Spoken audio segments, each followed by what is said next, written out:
up, Woodward. We are starting off your day with a brand new crew. Meet Broder.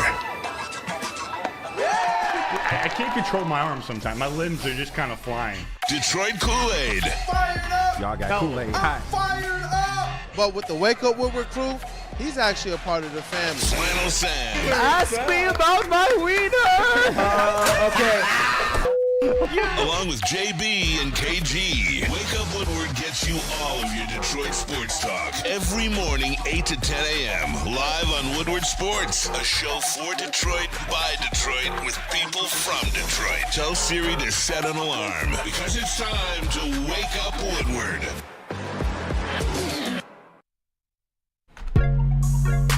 Hey, got my boy! No, Flannel, no, again. Welcome to Wake Up Woodward. We appreciate you guys for choosing to kick off today with the WUW Crew.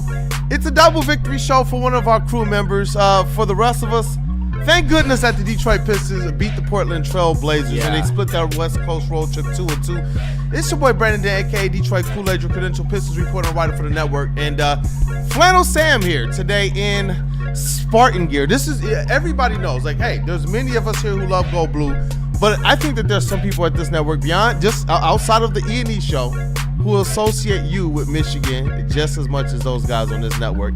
And now you're in Spartans gear. Yeah. Because I don't even know why. Like, nothing happened yesterday. Oh, yeah.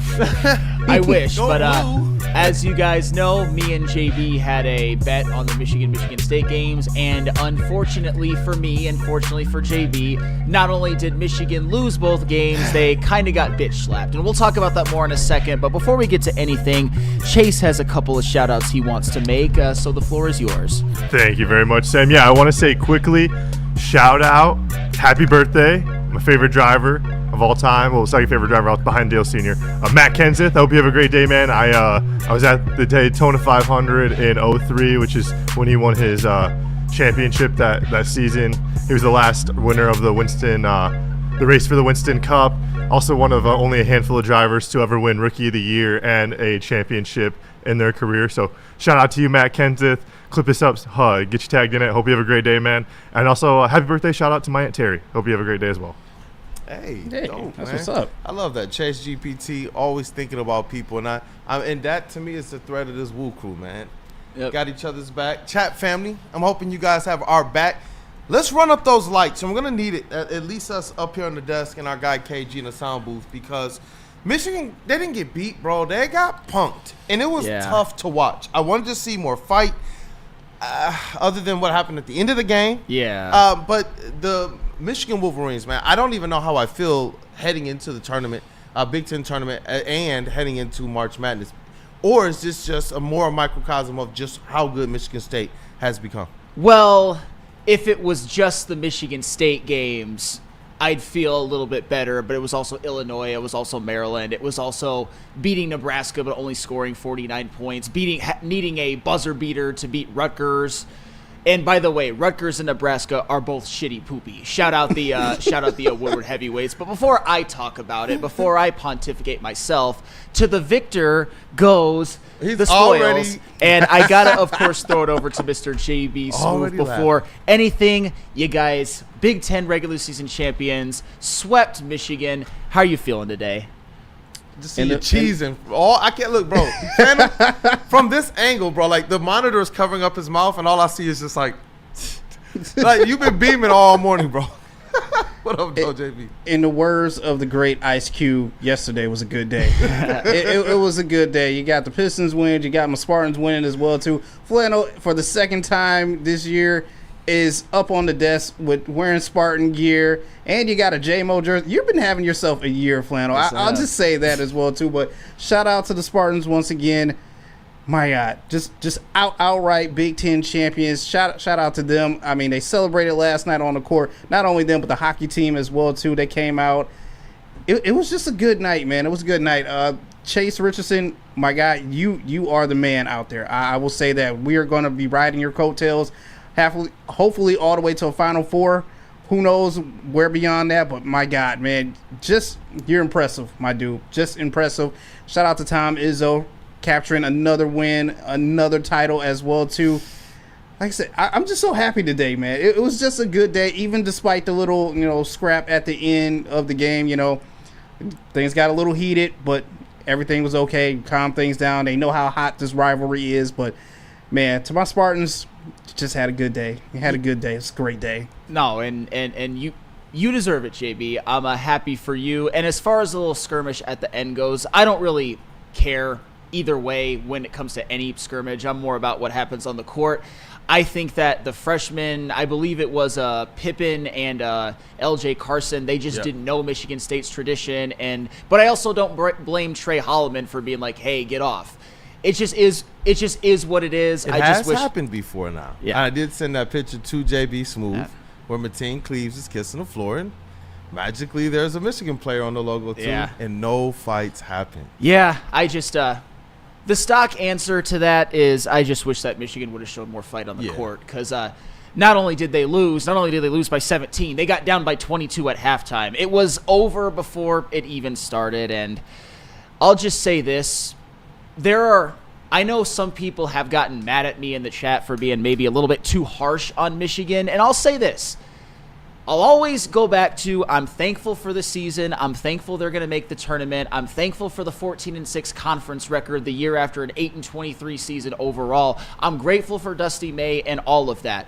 But remember, prior to the Michigan State game at Chrysler, us Michigan fans, myself included, we're talking like we're going to beat State, then we're going to win the Big Ten. So I'm going to use Michigan State as a bit of a measuring stick, because at one time it looked like they were pretty even, but the reality is that Michigan in their last 6 games overall, and definitely their last 2 against Michigan State, have really showed themselves to be more likely to be pretenders than a contenders. And I don't think that that's harsh. I don't think that that's controversial. I just think that's what it's been. And unfortunately, you know how I talked about Michigan getting bitch slapped a couple of times against Michigan State? JB, put up the team stats in the Michigan State games this season, because it is very sobering.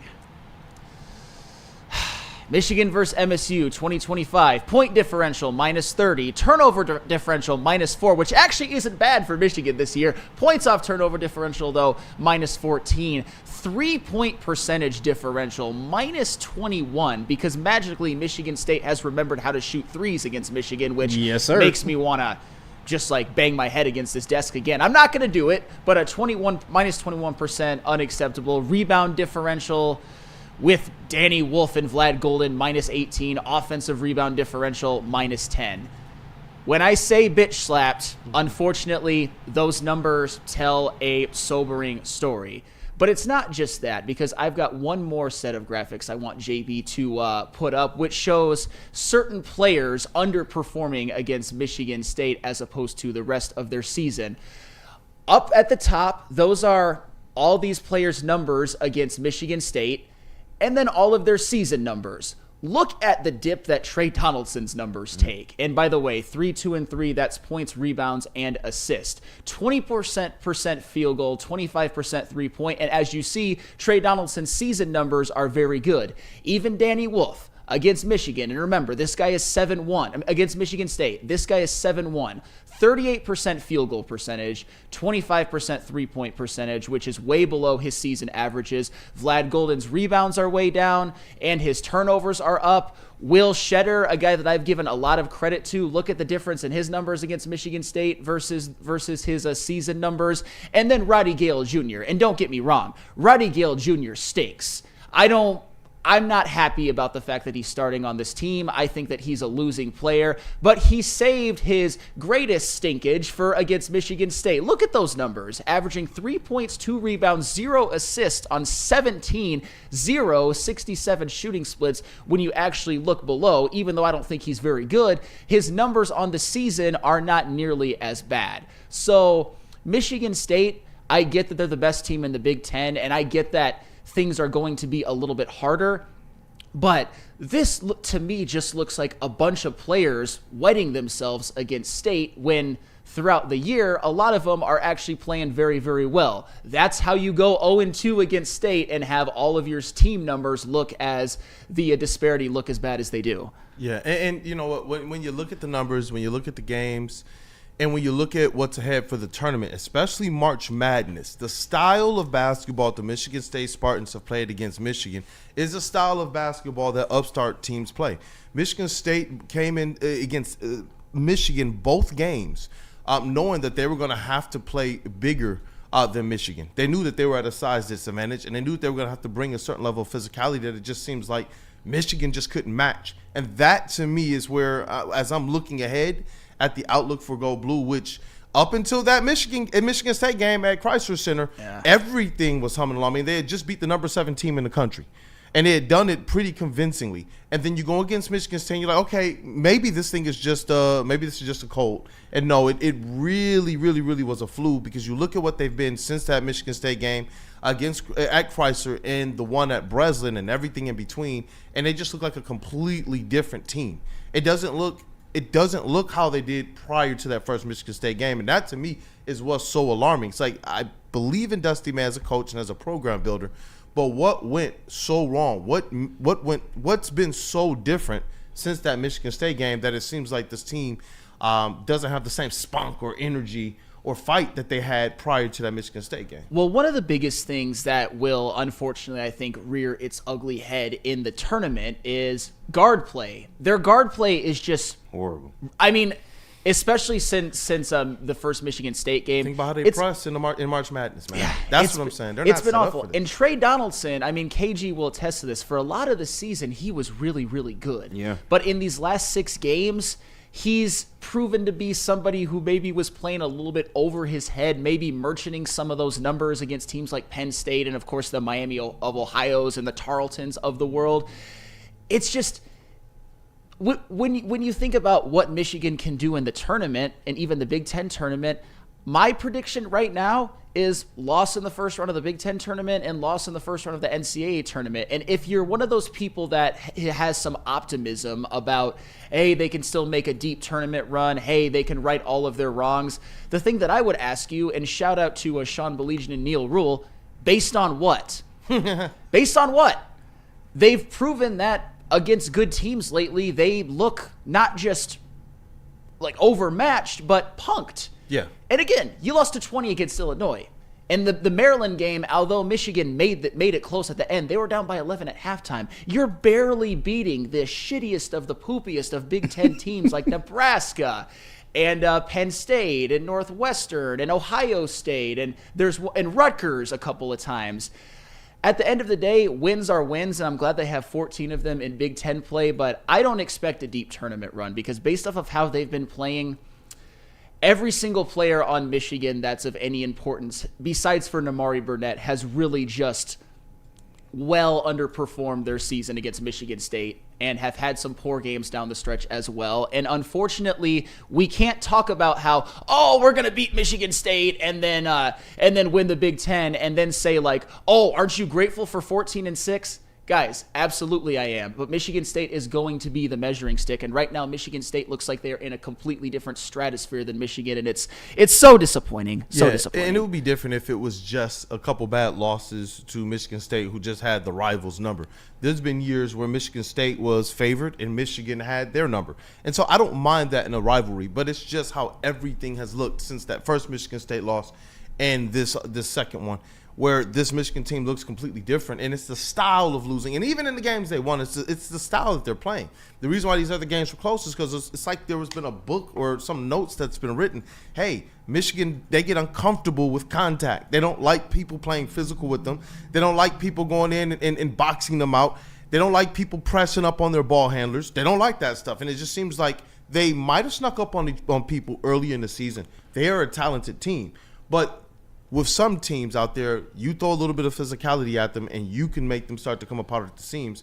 And that's what it seems like with Michigan, which for anybody, like, do they have an opportunity to go into March Madness and win a game or two? Everybody does. Yeah, of course. But the style of play of March Madness, even beyond talent, is about how physical, how tough, and how hard the other teams out there are playing. And can Michigan match that type of intensity?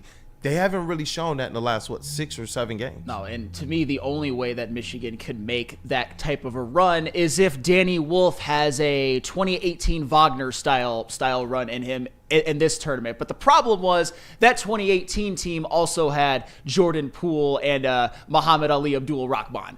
A little bit better of a point guard than what Trey Donaldson has turned out to be. But Danny Wolf's got to be special, but even he's had some pedestrian in the first half, bro. Yeah, even he's had some faux pas. And as I said, his field goal percentage against Michigan State in the 2 games combined is 38, and he's 7'1". Not acceptable. Not acceptable. Sheesh. I mean, Flannel laid it all out for y'all. All the numbers just show you what the hell has really happened this month. They've been embarrassed at every single turn. And I do understand, like, Neil Rule was kind of, getting after Michigan fans this last Friday. And I told him, like, yeah, we are grateful, to be talking about a 22-win team. And the fact that Dusty May has come in and turned this thing around, you can't help but be happy about that. But the way they were playing, we have a right to be upset over the basketball we've seen over this last 3 to 4 weeks. It's been atrocious, man. They've been figured out offensively. They've been figured out defensively. You can't get a rebound. What have I been harping about? The 3-point shooting. They shot 12% in this game, man. I couldn't even watch it after a certain point. I had to turn it off. At least in the first Michigan State game, they competed for a half. But this one was just like they were embarrassed from the jump. And I just don't know how they can overcome this. Going into the tournament, this is not going to be good. Big Ten or scouting report now. Exactly. Big Ten or NCAA wise, it's bad right now, man. And you're not getting anything from your guards. Nothing. I mean, Reuben Jones, where have you been at? Trey Donaldson, no show. Namari Burnett, where the hell is he? Shetter, you can't even get a 3-point off the bench. Like, it's bad, man. And I really don't have an answer as to why it's so bad. But like you said, they just seem to be getting punked at every turn. I'm telling you, bro, it's the classic analogy. You know how it is when you show up for the basketball runs and the first couple of them, you know what? People aren't really running that tough. And then when people start to really get going, when they start to really get physical, all of a sudden it's a different game and certain players just can't keep up. And that's where I'm hoping with this Big Ten tournament ahead of March Madness that Michigan finds a way to find that toughness, because that's what you need going into there. The toughest players survive. The toughest teams survive in March Madness. And right now, Michigan, they're not looking like that. Nope, unfortunately. But fortunately, we have a lot of alliance to talk about, because did anything happen this weekend? My goodness, at some point I almost was like, make it stop, but that's okay. That means we've got a show full of TLB. Trades, signings, cuts, record-breaking contracts and deals. What a weekend. I would like to get to Pistons towards the end of the show, but let's see where this Lions discussion takes us, because it's going to be a while. It could probably fuel a 6-hour show on its own, but 2-2, a West Coast trip, I'll take it. Absolutely, but you know what else I will take? I will take a car from Feldman. Actually, I can't just take one. I had to buy one, and I'm paying on it right now, but it's very reasonable. And Feldman Chevrolet of Novi, Detroit's #1 Chevrolet dealer and the Chevrolet Dealer of the Year for 6 consecutive years. They got deals of the month, a 2025 Chevy Silverado for just $213 a month. You can also get a 2025 Chevy Equinox for only $286 per month. Come see George Haas and his team at Feldman Chevrolet of Novi. If you take one, tell them you're a Sparty fan. How do people feel about getting a Planet Fitness membership for $15 a month? How do they like working out in a clean and spacious gym that's filled with equipment for every workout? And how about free fitness training in the judgment-free zone that leaves them feeling energized all day long? Join Planet Fitness today with the free PF app, online or in club, and start getting that big fitness energy for $15 a month. Big injuries, big news. Twice a week, Dr. Jeff Pierce from Michigan Sports and Spine joins Woodward Sports Network for the Injury Insider Report. Big D Energy Tuesdays at noon, and Ermanni and Edwards with Maz Thursdays at 3:30. Get expert analysis and in-depth breakdowns on the latest sports injuries from the man trusted by top athletes in the community, like D-Mac. Whether it's the Lions, Pistons, Tigers, or Red Wings, Dr. Pierce talks us through it all. Don't miss the Injury Insider Report with Dr. Jeff Pierce. Pierce, your go-to source for understanding the impact of injuries on the games and players we love. Only on Woodward Sports Network. Scan the QR code on the screen or go to MichiganSportsandSpine.com to see if Dr. Jeff Pierce can help you. Feldman Chevrolet, Michigan's #1 Chevy dealer, is kicking off the game with the best prices on all cars, trucks, and SUVs, like this 2024 Silverado for just $296 a month, or this 2025 Equinox for as low as $371 a month.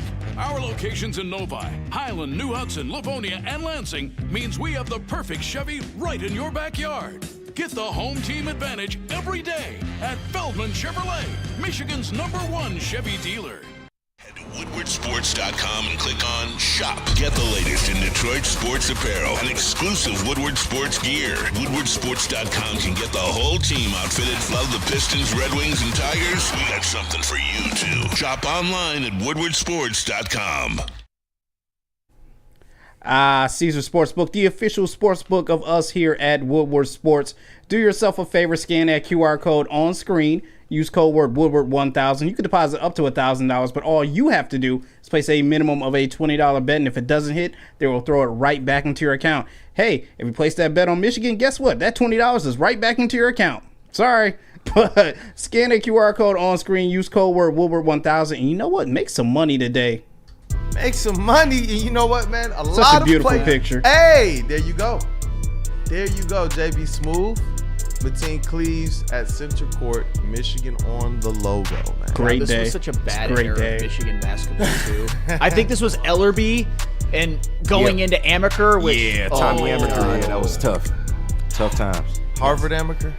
A Harvard Amaker actually made the tournament. Literally never made the tournament with Michigan. Anywho, we don't. I remember that era, dog. Makes me more grateful for what we have now. Hey, even though I spent a lot of time talking about how they're pretenders instead of contenders, at least they're going to make the tournament. Which and it is Dusty May's first season. It's just like we were saying off air. Can you imagine like if the Pistons regress to the play-in and they're already 5.5 games? Yeah. With a cushion lead in the 6th seed in a playoff spot. We set new expectations based on how the team shows themselves to be. We shouldn't, if they're going out there and they're beating ranked teams, if they're going out there and there's Willie B's in the studio again, are you all right, bro? You know, it's like with the new expectations, you have to set them, hold yourself to them, and look the way that you did for most of the season, but instead they have not. But you know what's been crazy, and we have talked about this a lot. The last 2, 3, 4 years, these off seasons and the trade deadlines in the NFL have gotten crazy. It almost seems like they're like, you know what, NBA, we're coming for y'all. We're coming for y'all because it gets crazy at the NBA trade deadlines and off seasons. In the NFL, usually it was like, okay, we're gonna just franchise you. We're not trading you.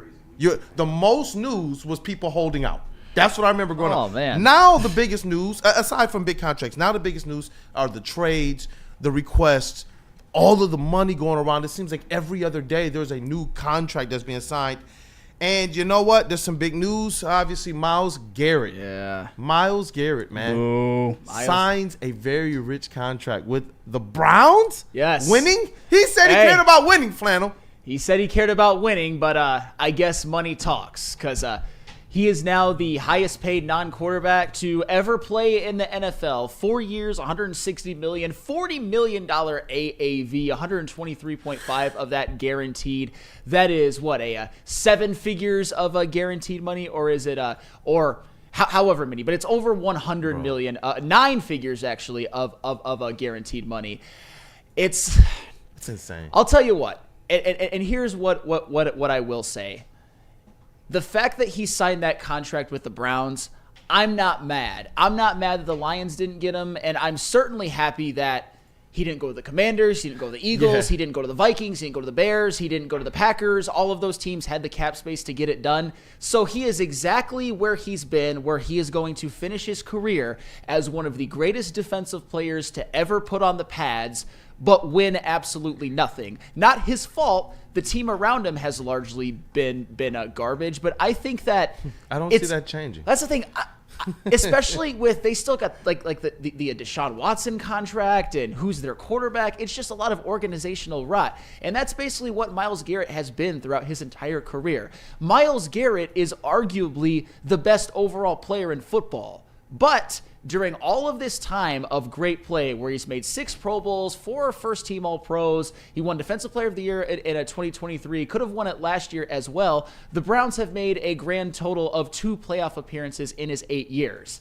So obviously winning isn't as important to him as he said, but at the same time, the opportunity to make that kind of money. Maybe that's what winning is to him. I don't blame him for turning that down, but I just think the Browns, what are you doing? Myles Garrett, I get wanting a guy like Myles Garrett on your team, but they're not going to do anything with him on it. You've seen it over his career. If you can't, you're not going to win anything with just one superstar edge rusher and then a lot of dysfunction. We've seen it with the Browns throughout his career. We saw it especially last year where they won 3 whole games.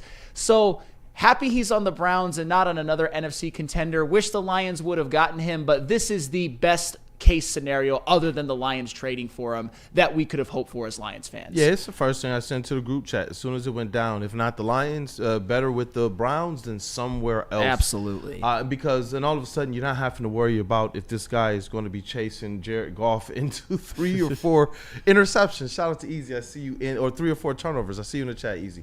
But yeah, to me, this seems like winning to him was about money. And it's interesting to see that a couple big name edge rushers who were rumored, to be in some type of contact on the Detroit Lions radar, both got the bag this offseason.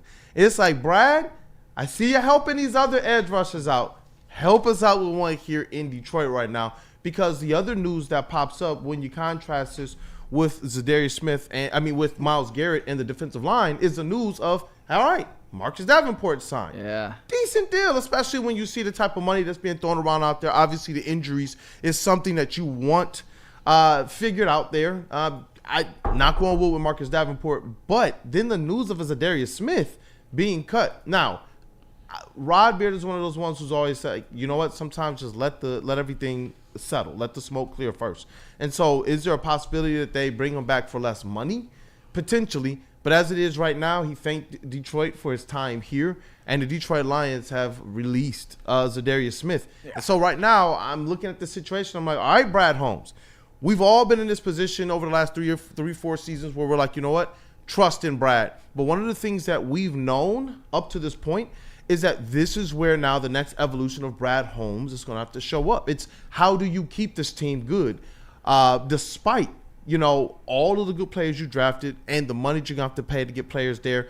You're looking at players like Carlton Davis, who might not return. You're looking at a Za'Darius Smith, who it might not bring back. That's where it's like, all right, Brad, it's time to cook up, because the way that this thing currently settled, I don't know where this is going. Yeah, I'm not personally right now super happy with a Za'Darius Smith being released. Obviously, it could open up things for an even bigger move. In theory, you could bring him back, and it saves the Lions about $6 million in cap space, and he was also due a $7 million signing bonus. So maybe they're just trying to clear up money, but I personally am disappointed with the fact that he never got to play with Aiden Hutchinson. You saw him last year really. I know some people were disappointed to some extent in his sack numbers, but he was good last year. And you know where he was at his best? Against the NFC North. 3.5 sacks in 4 games against NFC North teams. Had at least one big game against each of the Lions' NFC North opponents.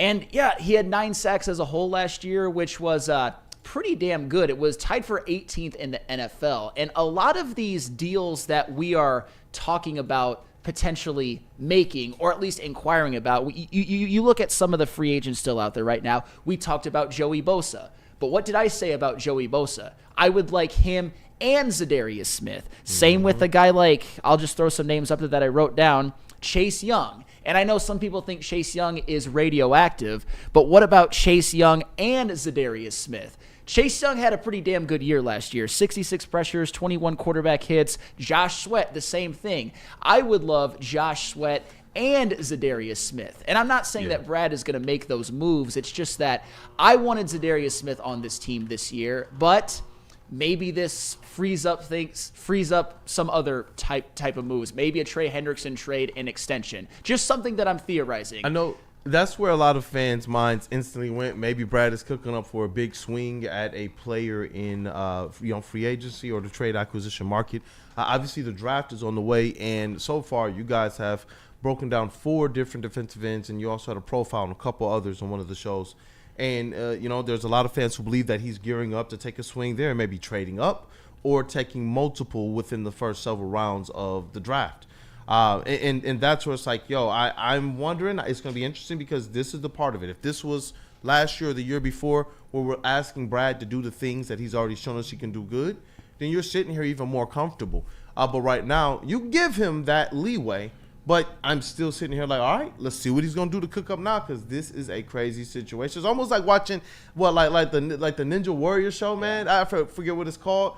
And they're going through all of the obstacle courses and all that type of stuff. And they get to the last part, and it's like, all right, bro, I know you got it in you. Yeah. I've seen you get this far, but can you get over there and press that button? American I'm going to put the money on Brad Holmes, but, man, it's looking away right now. And, hey, if you want some hope for a certain move, DeMarcus Lawrence, his estimated value is $12 million. But, again, I would like him and Za'Darius Smith. But Marcus Davenport, you know what he's coming off of? An injury. Brad, I'm sorry. Goodness. It's not a stereotype anymore. It literally happens all the time. It's a And no hate towards Brad Holmes. He's helped build this team from the depths of hell to a 15-2 regular season. But the fact that I'm using DeMarcus Lawrence is like, oh, he was injured, Brad. Probably doing one of these. It's not grounded in nothing. I will just say that. What up, though, KG? I'm not really worried right now, and I get the worry from some fans and the fan base because you're seeing a lot of things at one time, and you just is on. It's on. Hey, yeah. It's on. Yeah, you good. There we go. So as a fan, I'm not necessarily worried right now. I get that there's a lot going on all at one time, but you got to just let Brad cook right now because I do think that he is gearing up for maybe something that we don't expect. And there's still multiple options at his disposal. You talked about, the Marcus Davenport move. It's been a name that's been highly debated, while we're it's been highly debated while we're, just trying to, the injury bug. It's the injury thing. But I haven't really, you just go ahead, bro. Yeah, definitely. We'll check that mic, man, and make sure that it's on. But I definitely see what they're saying in the chat and everything because I want to be able to get your comments on this, man, because that's the thing. We all expect Brad Holmes to cook because it's what he's done to this point. But like with Troy Weaver, who showed, I can draft, I can get some young talent in here. He had a rough time doing the second part of it that would secure the longevity. And I do believe Brad Holmes is going to get it done, but it's going to be intriguing to see which way he goes. He has a couple different options on the table here, obviously with Trey Hendrickson asking out, but I do believe with some of these other players getting the bag, it's not just now that there's less high-end edge talent out there, but that the market has just completely skyrocketed for these people. So if you're getting these guys, what are you doing money-wise? Because you also do have a Hutch on the other side of this thing that's going to have to get money. And they're already talking about, with how this market is laying out, Michael Parsons talking about wherever he wants to go or re-signing with the Cowboys. They say that his market is already going to be astronomical. Man, I honestly, it's crazy. Should the Lions just get the Hutch deal done now? Well, you know what? I sent this to Travis last night, and he's going to make the graphic, and he's going to put Panay and Amon-Ra on there. I sent this to him last night. J.J. Watt, reward your players earlier and reap the benefits in the long run. Dragging it out not only ends up costing more, it creates unnecessary tension. The longer you wait, the higher the price. And this is from J.J. Watt, a guy who played in this league at a very, very high level. Shout out to J.J. Watt saying this. And he has Jamar Chase, he has Michael Parsons in the graphic. That's what Sports Illustrated put out there. And that's where it's like, you know what? Seeing what Brad's already done with Amon-Ra and Panay, give Hutch his bread. Because if and when he balls out, do you understand what that number will be? Yeah. That's what I'm saying. If he has anything remotely close for over a full season of what he started off last year, just give the man some money this year. That's where I'm at with the Hutch thing. Yes, and I see Chuck Brewer in the chat, and there's a couple of things that bother me, and I'll just get this off my chest. And no, I'm not going to yell and scream.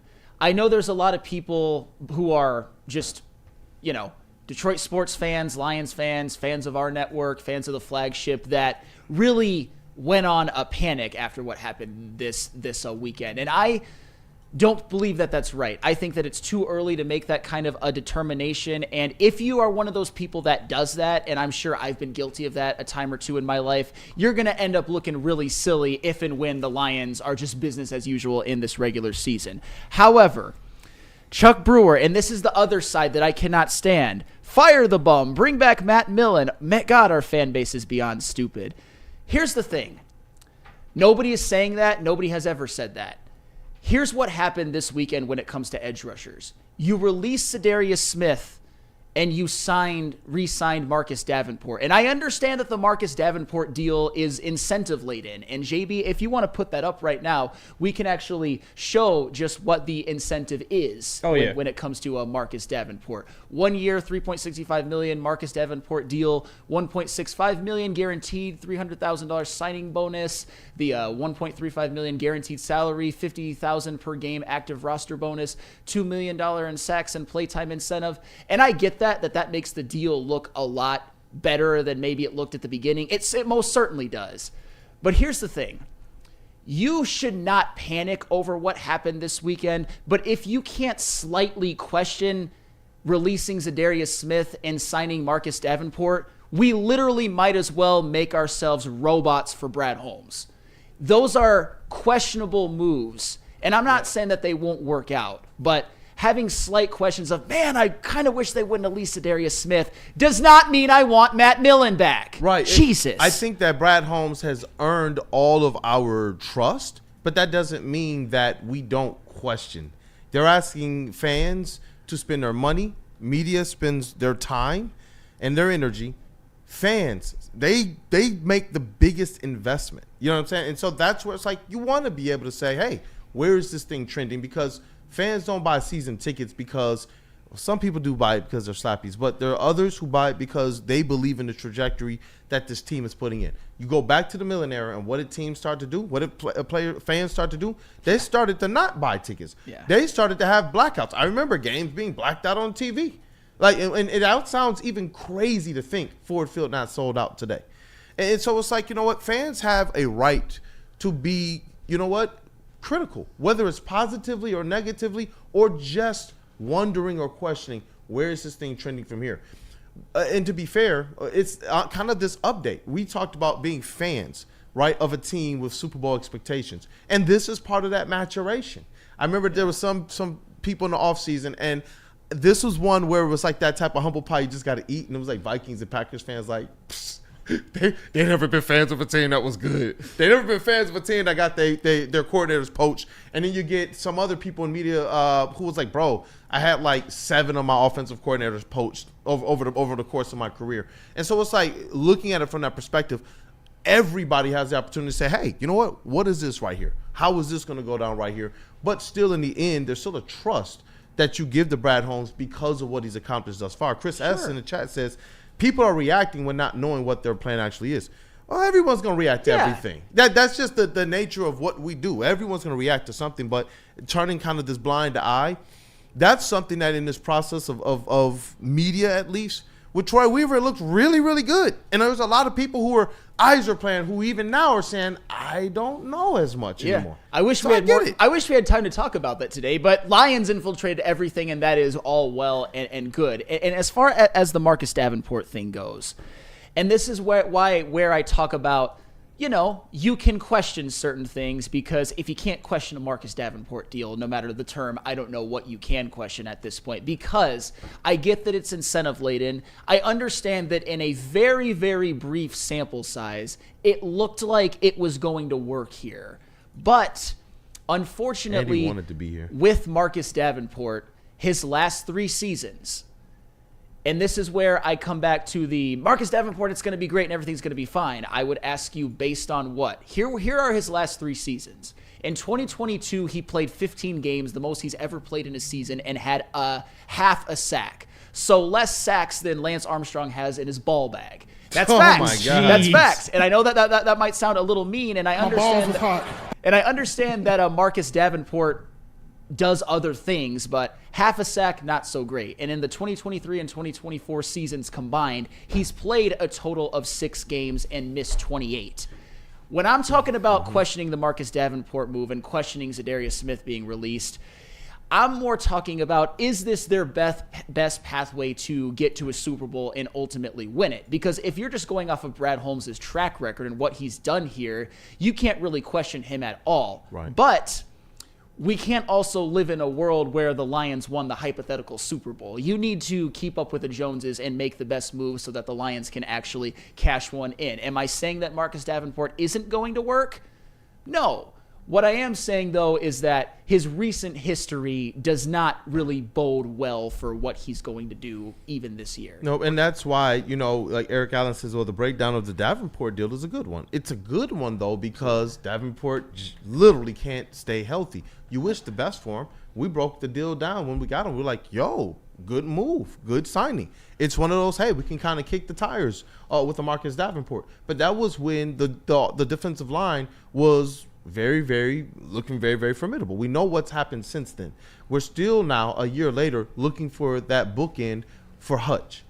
That's the difference, though, versus where we were last year versus this year.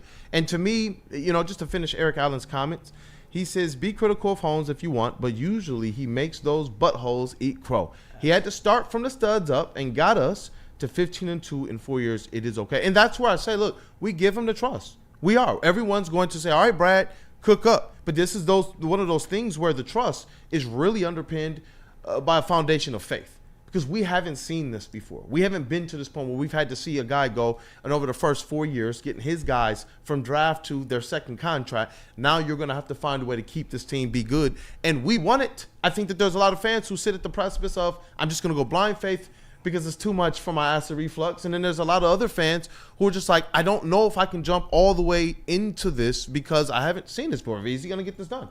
To me, it's starting to shape up and tip a hand as if he's about to go Hutch and some young dogs. When you look at a Z, and I would have liked him here. We all talked about that.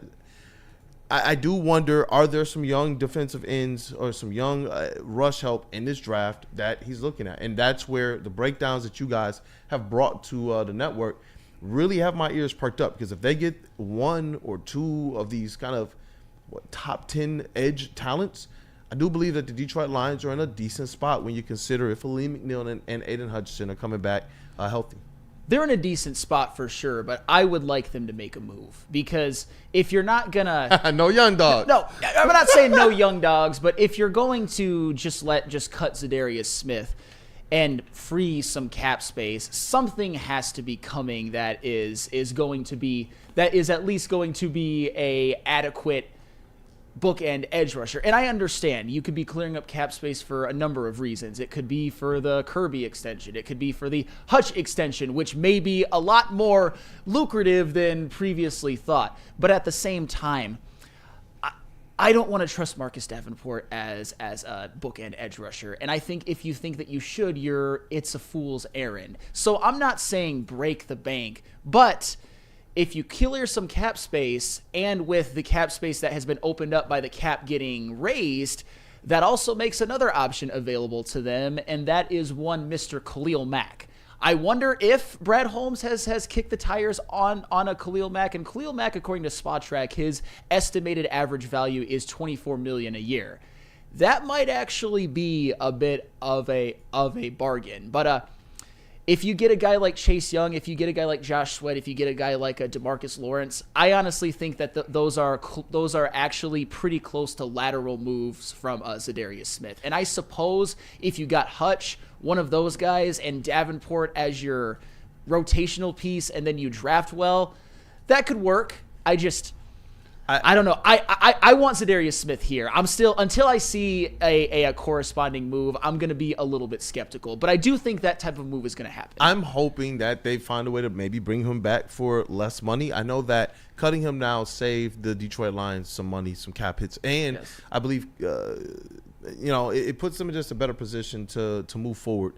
And I'm hoping, though, that they do bring it back. The vibes, the way that he meshed with the city, the production, and wanting to see him on a field with a healthy defensive line, to me, that's That's what I was looking forward to. All of us said it since this thing ended. Hey, guys, we finally get to see Hutch with at least a Za'darius Smith type of bookend, and we've seen who Za'darius Smith has been next to top edge rushers. Yeah. And that's where it gets like, okay, what are you going to do here? I wonder, part of this to me is Brad looking at where the market is right now and saying to himself, okay, we have gotten this far because of the young players that we drafted here early.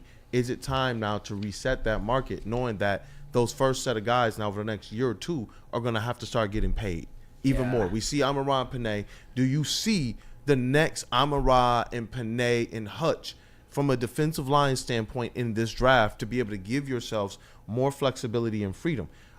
Think about how they've won up until they even paid Amon-Ra and Panay. It was realistically relying on the young players and being able to use your large cap space to maneuver the best deals to bring in players to supplement that. Yeah. And if they can get back to that, then yeah. And that's why I am more in line with where your thinking is.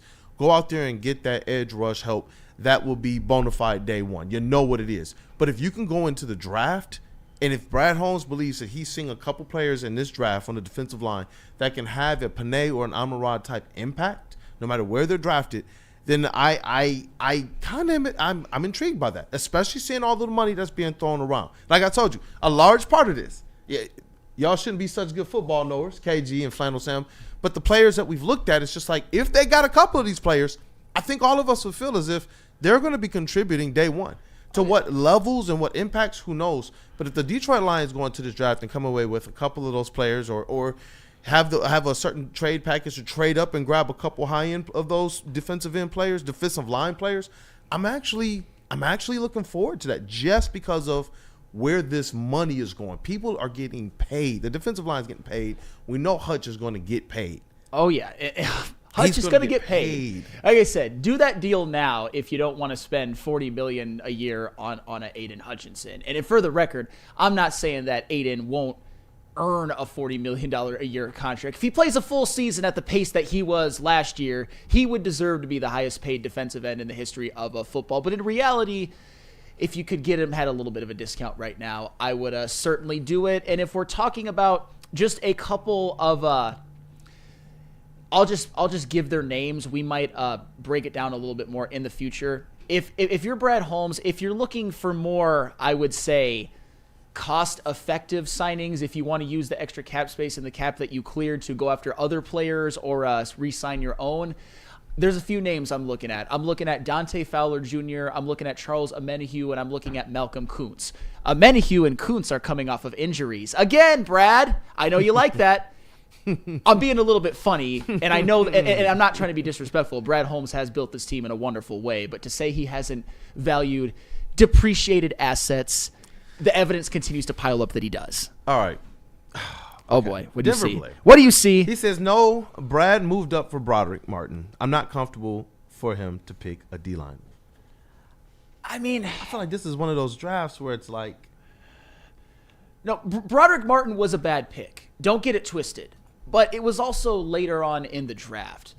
I would also ask, Ali McNeil is pretty good as well. And Aiden Hutchinson, I understand he kind of fell into your lap. But there were a lot of folks out here that were on their knees for Kayvon Thibodeau. Let's just remember that. Just remember that. So, obviously, Brad Holmes, Broderick Martin was a miss. He's been less impactful on this team than I have. Seriously. But that's just one later round pick. He's also made some good ones. Oh, my gosh. Irv Gotti in the chat says, Kool-Aid. I will give Brad 100% trust when I see how he handles the D-line and pass rush. The Marcus Davenport pick does not help. I guess he means re-sign. Yeah, does not help. And you can't be mad at somebody for having that opinion, because if you go by very recent history, Marcus Davenport ain't going to hit a lot of those incentives, but it will also be extremely cheap. If he doesn't hit those incentives, you basically got him for free. And I know we got to get into the next segment. We don't have people to. It seems like people are really in a questionable mode with Brad. This morning it's either people who are really in a questionable mode or people who are like, no, I'm all the way on board with Brad, man. And it's the real K77. Re-signing Ali McNeil early was a mistake. I disagree with that, but he tore his ACL. Like, I can't be furious at you for it, but I do disagree. I think that Ali McNeil will come back and be a a Pro Bowl caliber defensive tackle. But getting hurt that soon after signing it was not ideal. I'll give you that. Man, you know what? We do got another TLB segment on the way, and some of this conversation is probably just going to bleed into that as well. But revisiting the Derrick Barnes signing, just to see, outside of the initial reaction, because that was what news that broke on our show. Yeah, and honestly, I don't feel like I gave the Derrick Barnes deal the proper thought, because were any of us expecting Derrick Barnes to be re-signed? When you said breaking news, I'm like, Derrick Barnes. That's why I looked at the name. When I first saw Lions in breaking news and I saw some numbers, I was like, maybe Carlton Davis, and I saw 3 and 25.5. I was like, that's not Carlton Davis. It's not Carlton Davis. But that certainly isn't Derrick Barnes. Nor is it. Sorry, that was a little bit mean, I know, but I'll break it down a little bit more. Hey, Derrick Barnes been getting spicy, man. Oh, yeah. Spicy out there. Our old brother and one of my good friends got into some heat on us. I love you, brother. Shout out, Lucas. Yes, shout out. Goodness. Do you want to clean up some super chats while we got some time? Please, the super chats and let the people know, because you know what? We're that much closer to Vegas. We are getting so much closer to Vegas, and like I said, any donation that you can send in helps us as well too. We also are incentivizing you by giving some giveaways as well. First $50, we got that merch giveaway. The next 50 that we get up there, totaling $100. I got some signed autograph cards up there. Today we got Josh Allen on the defense and Kyle Hamilton as well too. Ooh. And if we get another 50, that's 150 all total. I got a Kerryon Johnson, not from the Lions, but from Auburn, his days back in college, signed full-size helmet for you guys as well too. But shout out to everyone sending them in. Dante151, $5 over here. The NFL is drunk with all these moves yesterday. But anyways, I will take the 2-2 West Coast trip. Go Pistons. And that green looks very good on you, Flannel, he has to say. Thank you. Also, another $5 from Antonio D. He says, I woke up to Z Smith and Davenport news. It made me sick. I've been waiting 30 years. Drop that bag and grab a trophy, dang it, since Billy Sims. Man. Like I said, and that's what I keep telling to the people in the chat, because I know Rando Smalls is upset with me. Oh, you say you like Brad, but you question every move. No.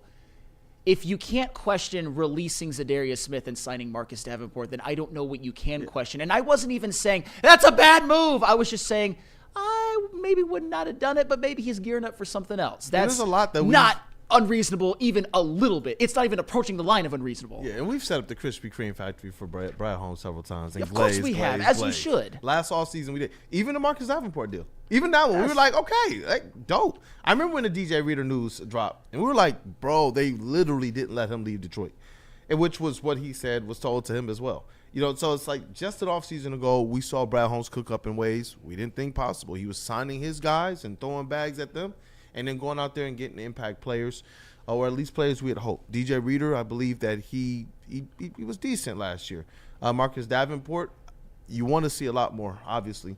But if he can stay on the field, we all know the type of effect he's going to have. I remember that was one of the things KG was talking about from that very sound booth over there that Willie B's in right now, was about, like, look, if Davenport's out there, these are good deals, and that it was like really a kick in the tire deal. Can you be healthy? We know that Brad Holmes is going to do this every single year, so that doesn't bother me as much. It's just the fact that we went from a team with Za'Darius Smith saying we needed more edge help to a team without Za'Darius Smith. The edges that were, out there in the news and floated and such, they're already locked up, and now you're sitting here saying, okay, what is Brad going to do next?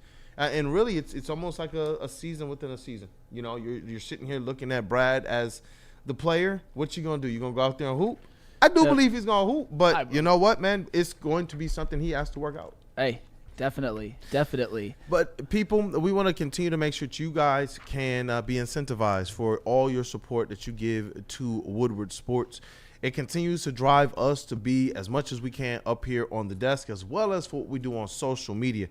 So make sure that you're staying connected with Woodward Sports on all social platforms. Follow us on Facebook, X, Instagram, along with YouTube, Twitch, and TikTok for the latest sports news, live updates, and behind the scenes action. Don't miss out. Hit that follow button now and be a part of Detroit's #1 digital sports network.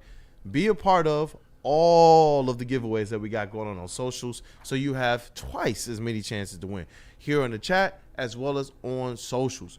And I'm telling you guys, the next big signing, we're going to have a jersey giveaway for that player. So whoever the Lions get, if it's trade, signing, or draft as the next big player, you have an opportunity to win a Detroit Lions jersey.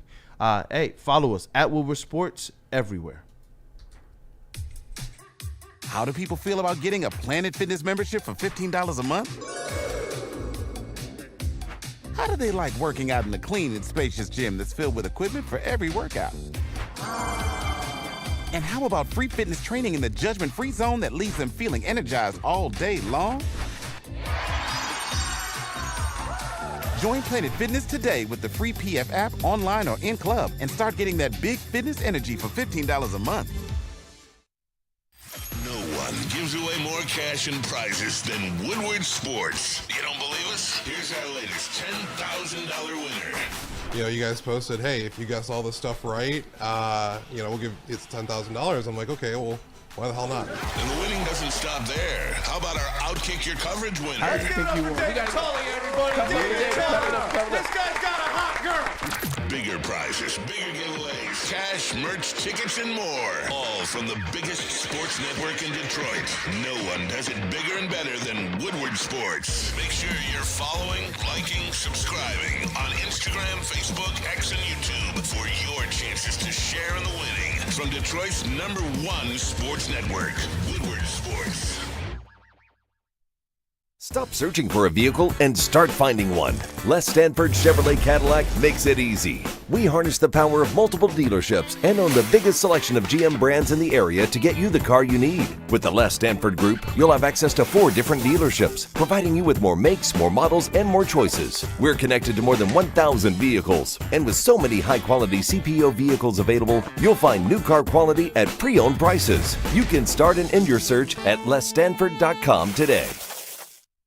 WoodwardSports.com and click on Shop. Get the latest in Detroit sports apparel and exclusive Woodward Sports gear. WoodwardSports.com can get the whole team outfitted. Love the Pistons, Red Wings, and Tigers? We got something for you, too. Shop online at WoodwardSports.com. Hey, it's fitness that fits your budget. No matter where you are, there's a Planet Fitness close by. There are more than 50 in Metro Detroit and thousands more throughout the world. At Planet Fitness, you experience a squeaky clean gym that has tons of equipment, friendly, knowledgeable staff, and a totally judgment-free atmosphere. Did you know that all Planet Fitness memberships include fitness training for no extra cost? Want all the perks? Upgrade to the PF Black Card and enjoy use of amenities such as unlimited use of the Black Card Spa featuring hydro massage, massage chairs, and total body enhancement, and more, along with access to over 2,500 locations worldwide and unlimited guest privileges. For more information or to join today, visit your local Planet Fitness or planetfitness.com. Look, this is what I want to tell really our fans is, look, it's only going to get better, okay? We're only going to get better, all right? I don't want anybody to think that this was a one-shot Cinderella magical journey that just happened. No, it's real, all right?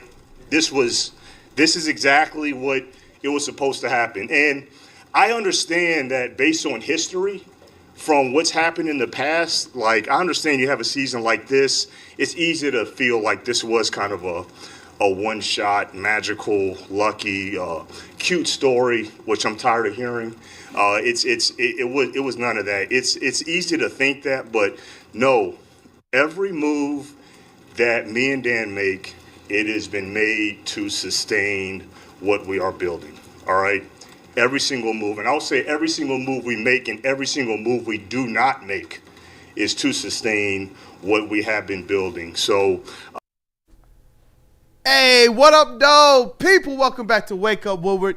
Hey, it's never a bad time for Brad Holmes to, reinvigorate. This guy is definitely sure of what he's going to do. And that's where the trust, I'm just going to give him the trust. He has earned it to this point. But I understand if people want to say, hey, wait, there are some questions here, especially until they're answered, man. Stephen Baffy says this, though. He got Kirby in the 3rd round, Amon-Ra in the 4th, Rodrigo in the 6th, Barnes in the 4th, and others. He can get not crap for about 3 drafts in the 3rd or later and still be way ahead of the curve. And I am looking forward to seeing what he's going to do in this draft. We all believe that he's going to cook up. But we all now, like we said, the contrast of one defensive end out after we already believed we needed a defensive end. And it wasn't like that one was just a civilian. He wasn't just a rotational player. He was one of your better pass rushers after Aiden Hutchinson went down. So it's just like, let's see what he's going to do here, Brad. We trust you, but it's going to be interesting to see. Yeah, it's going to be interesting. And if I'm being completely transparent, I didn't really like what Brad Holmes said. I thought it was a little bit condescending. And here's the thing. I get it if he hears some of the ridiculous chatter, which there is a lot of ridiculous chatter. I will give you that. But here's what I will say. Nobody is saying, oh, fire Brad Holmes. Nobody is saying, like, oh, my God, it's over.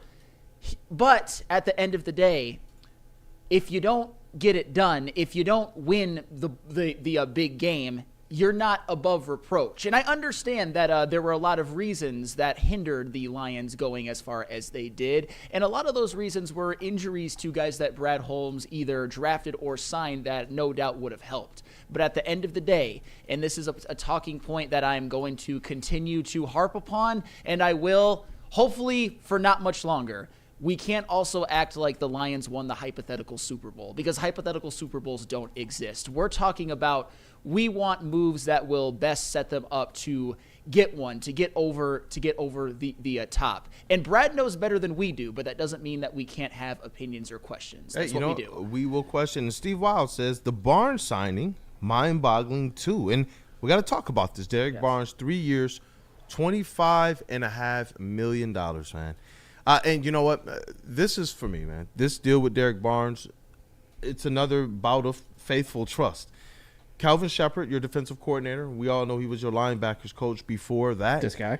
And, yeah, that guy over there, KG Shepard. If that guy is comfortable with Derrick Barnes getting this bag, that's when I'm like, okay, I'm going to trust you. We haven't been at this juncture. I know that even though people are saying, hey, look, the cap is going up, some of these other deals are small, they're not going to be impactful to what the Lions can do, like the Davenport deal, you still want to see this team go out there and do what they have to make the necessary strides forward, because teams aren't just staying adjacent. You're seeing other squads in this NFC get better. You're seeing teams that were behind you and not even on the radar, like the Commanders, getting better and jumping in and then above you in certain certain respects. And that's where, you want to see this Detroit Lions team with the moves that they're making, the money that they're spending, the draft picks that they're going to have, go out there and make moves that put this team into that upper echelon, that other tier. We talked about it right after the Super Bowl. There was another tier of defense that the Lions needed, and obviously being healthy, they're closer to that. And you just want to see Brad Holmes put this team in a position to have that after a couple years that were really good. Yes. But they didn't necessarily meet the mark. Absolutely. And one of the moves that they made, and this is the and Kool-Aid, you said it off air, but I think we can say this too on air. This is the weekend of trust. Because, again, if you can't question a Derrick Barnes re-signing in conjunction with a Davenport re-signing while releasing Za'Darius Smith, then I don't know what you can question. Not saying it's bad. I'm just saying nobody expected it, and if you said you did, you're a liar. Bro, I'm a Brad Holmes bot. Absolutely. I've been on this show fired up about really everything Brad Holmes has done. But to this point, this one was one that made me not question who he is, but question what's going to happen ahead. Yeah. All the other times it was like, oh, I know what he's going to do in the draft because he cooks up in the draft. Like, You know what I mean? Oh, I know he's going to go. We know what types of players he's going to sign. We kind of knew those things. But this is one that's at a crossroads in which I'm at least glad that he's making the declaration that, listen, we know where we're going from here. Yeah. We know what we're doing. And to me, these guys have called their shot. They've knocked it out the park. These moves are so questionable that they lead me to believe that this is part of some type of plan. It's not a random or just a contracting like with Troy Weaver. There were certain moves that were like, bro, that was just a money thing, and it didn't make sense. Like Sadiq Bey, he wanted more money. They just was like, we're going to just trade you. And it was like, but why? You could have waited to see if anyone was going to throw in the bag. You own his rights. Yeah. But, and so that's why, at least with Brad Holmes, I don't believe he's doing those types of things. And that's where you question it, because on the surface you're wondering. But you know what?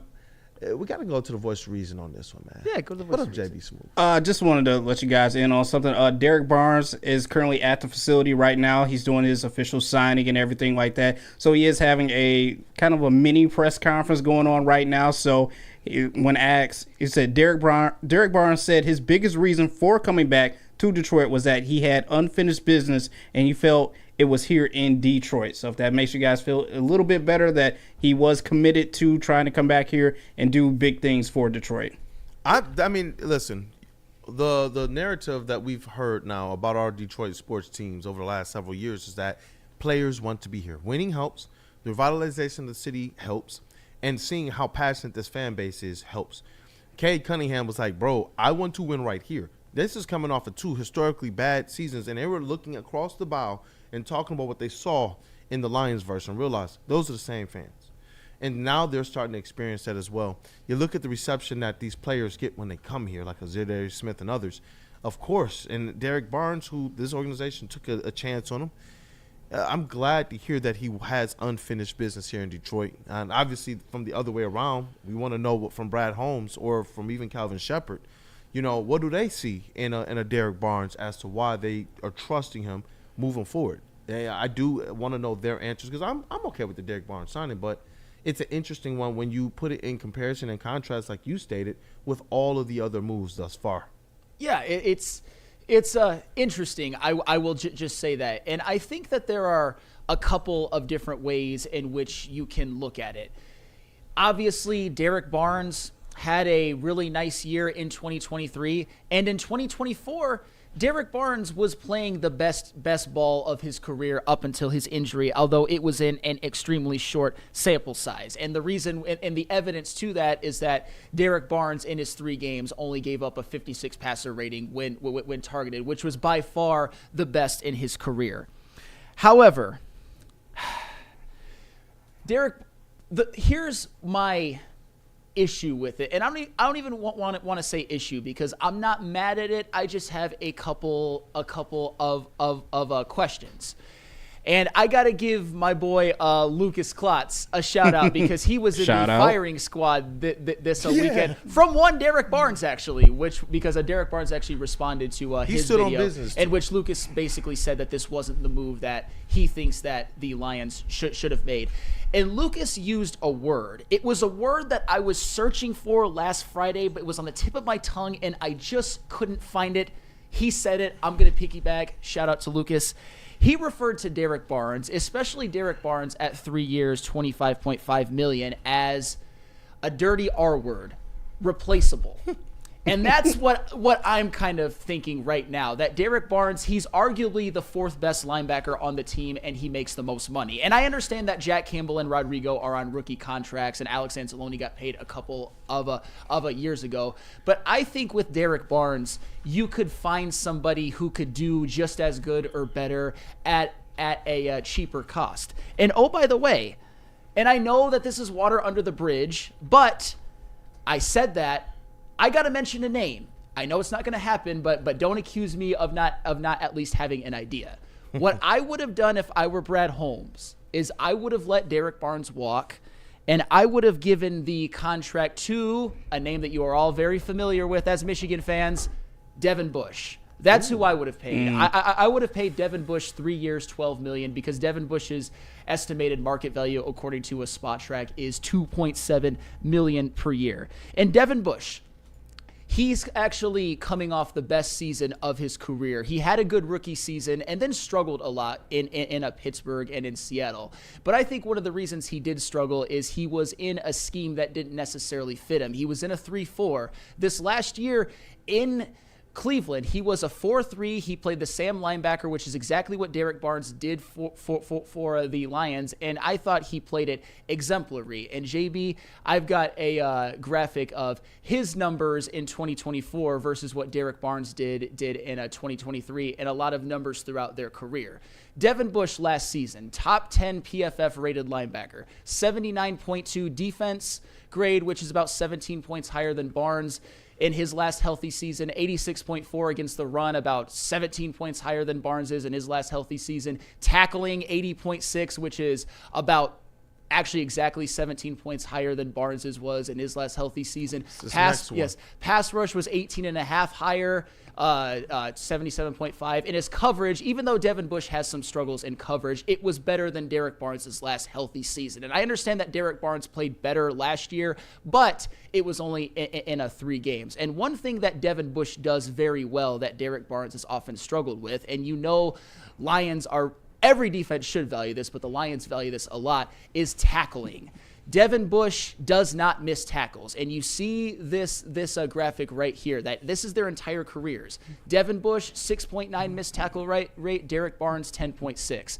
Passer rating allowed when targeted, and this takes into account Derrick Barnes' last season, in which in a very small sample size, he was a lot better. Devin Bush, 105, Derrick Barnes, 127. And the reason that I bring this up, and you can take PFF with a grain of salt all you want, is that according to Spot Track, Devin Bush's estimated market value is $2.7 million per year. If that's actually true and holds true, I would have given Devin Bush 3 years, 12, instead of giving Derrick Barnes 3 years, 25 and a half, and I would have let Derrick Barnes walk, because I think that Devin Bush has turned into one of the most undervalued players in the whole National Football League. And I know a lot of you probably don't agree with this and say, why are you even talking about it? It's because I don't want to say, I question the Derrick Barnes deal, but not give you what I thought would have been a better counter. And trust me, if Derrick Barnes balls out this year and Devin Bush doesn't, you can call me a horse's ass, and I will gladly take that on the chin. That was a weird. Whoa. The horse's butt on your Pause. chin? You know what I mean, though. Hey, but yo. I just have to give you what I personally would have done. I'm salty. Said we all love some good Bush. But you know what? Ain't taking nothing on the chin. Hey, listen, you got that with Willie B. But you know what? Yeah. I believe that Derrick Barnes, he showed some stuff, a little bit of stuff last year that has them excited about where he could go from here. Obviously, when you're getting a contract in any of these sports teams outside of your rookie one, it's really on the basis or the premise of where they believe you're going to be in the future of that deal, and that Brad Holmes has been a player, has been a GM that at least for his first round of players, he's set them up well. And Amon-Ra and Panay, they deserved everything that they got. With Hutch is coming, he's going to deserve everything he got. But with Derrick Barnes, it feels like a deal to me where they're saying, you know what, you've been in this system, you've matured as at least as a leader, you have matured as a player, you put some flashes out there. We are trusting and believing in you to go out there and take that next step as a linebacker. And that, to me, is what this deal more or less proves. And so it's like, are there players out there that, you know, maybe, especially when you're looking at the money component of it, like you presented with Bush, that could probably provide, as it relates to concrete on-field stuff, something similar, potentially. But with this Lions team, they have preached a lot about the intangibles as well, you know, the types of players that they want here, the type of environment, the familiarity, taking care of their guys and things of that nature. And so it feels like it's in line with that. And I don't believe that he gets this contract if Brad Holmes and Calvin Shepard and Dan Campbell don't believe that Derrick Barnes will take that next step forward in his career. Yeah, and I get it that contracts are about what you think that they will be and not what they have done. I haven't seen enough out of Derrick Barnes to not give me the impression that at the deal that he's at right now, he's not one of the most replaceable defensive players that they have. Not bad. I don't think this is going to hurt them too much, but I think he is replaceable, and that's all that I'm saying. And WeezyD313, you're weird, dude. Could the Eagles just find Zach Bond anywhere? He's replaceable. Zach Bond was first-team All-Pro. If you think that Zach Bond and Derrick Barnes are in any way comparable, and I love you, Weezy, but I'm just going to say it, you're an inbred who fucks your cousin. You just are. If you think Zach Bond and Derrick Barnes are in any way comparable, you're insane, dude. And I saw you earlier just under the table fapping about Davenport and basically also under the table fapping about Za'Darius being released and Myles Garrett not being available. The players that you like and the players that you don't like will never cease to amaze me. And we agree on some things, but damn, bro.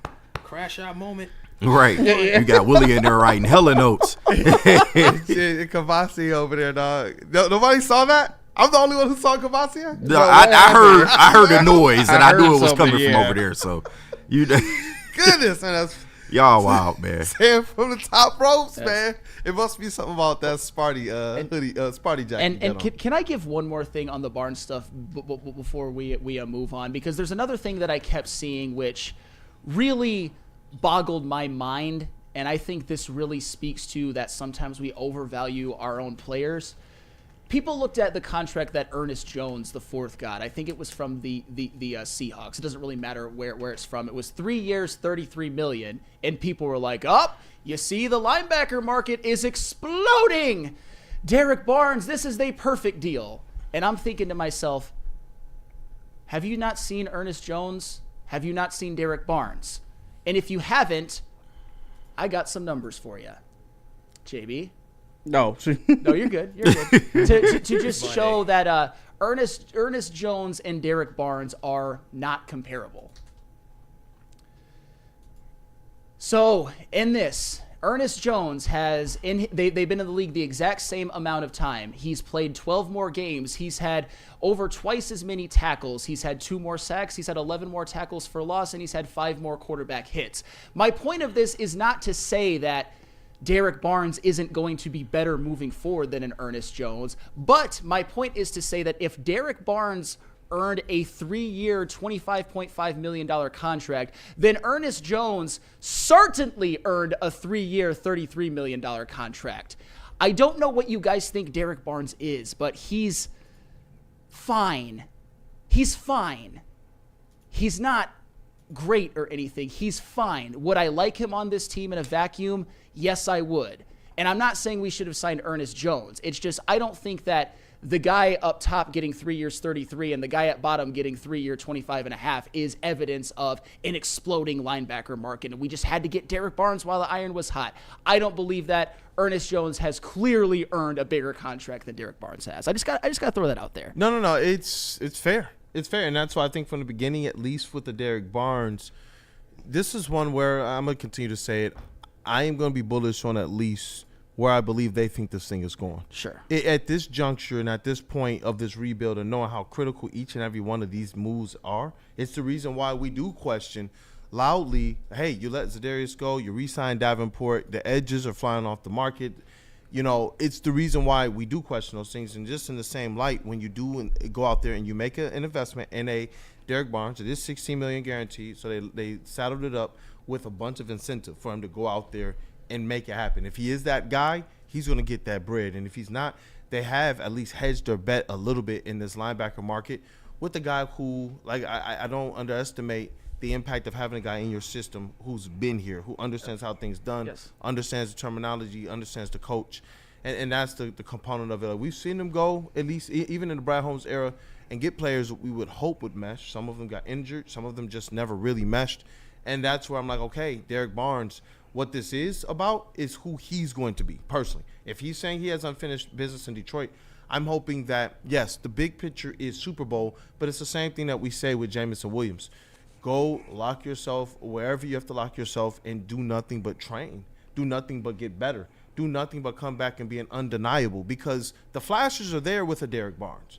You know, and to know, like, the roles that he's played in some pretty, you know, big Lions moments is where you want to see him capitalize on that more, and where in this kind of offseason, this weekend of, like, trust in Brad, that's where you're just like, okay, Brad, you're giving Derrick Barnes this money based on where you believe he will be, based on some of the things that we've seen, and this is where Derrick Barnes is going to have to make this organization seem very, very, very right about the investment they're making in him. But I am, like I said, I am more bullish about a Derrick Barnes because our defensive coordinator was the linebackers coach on this team.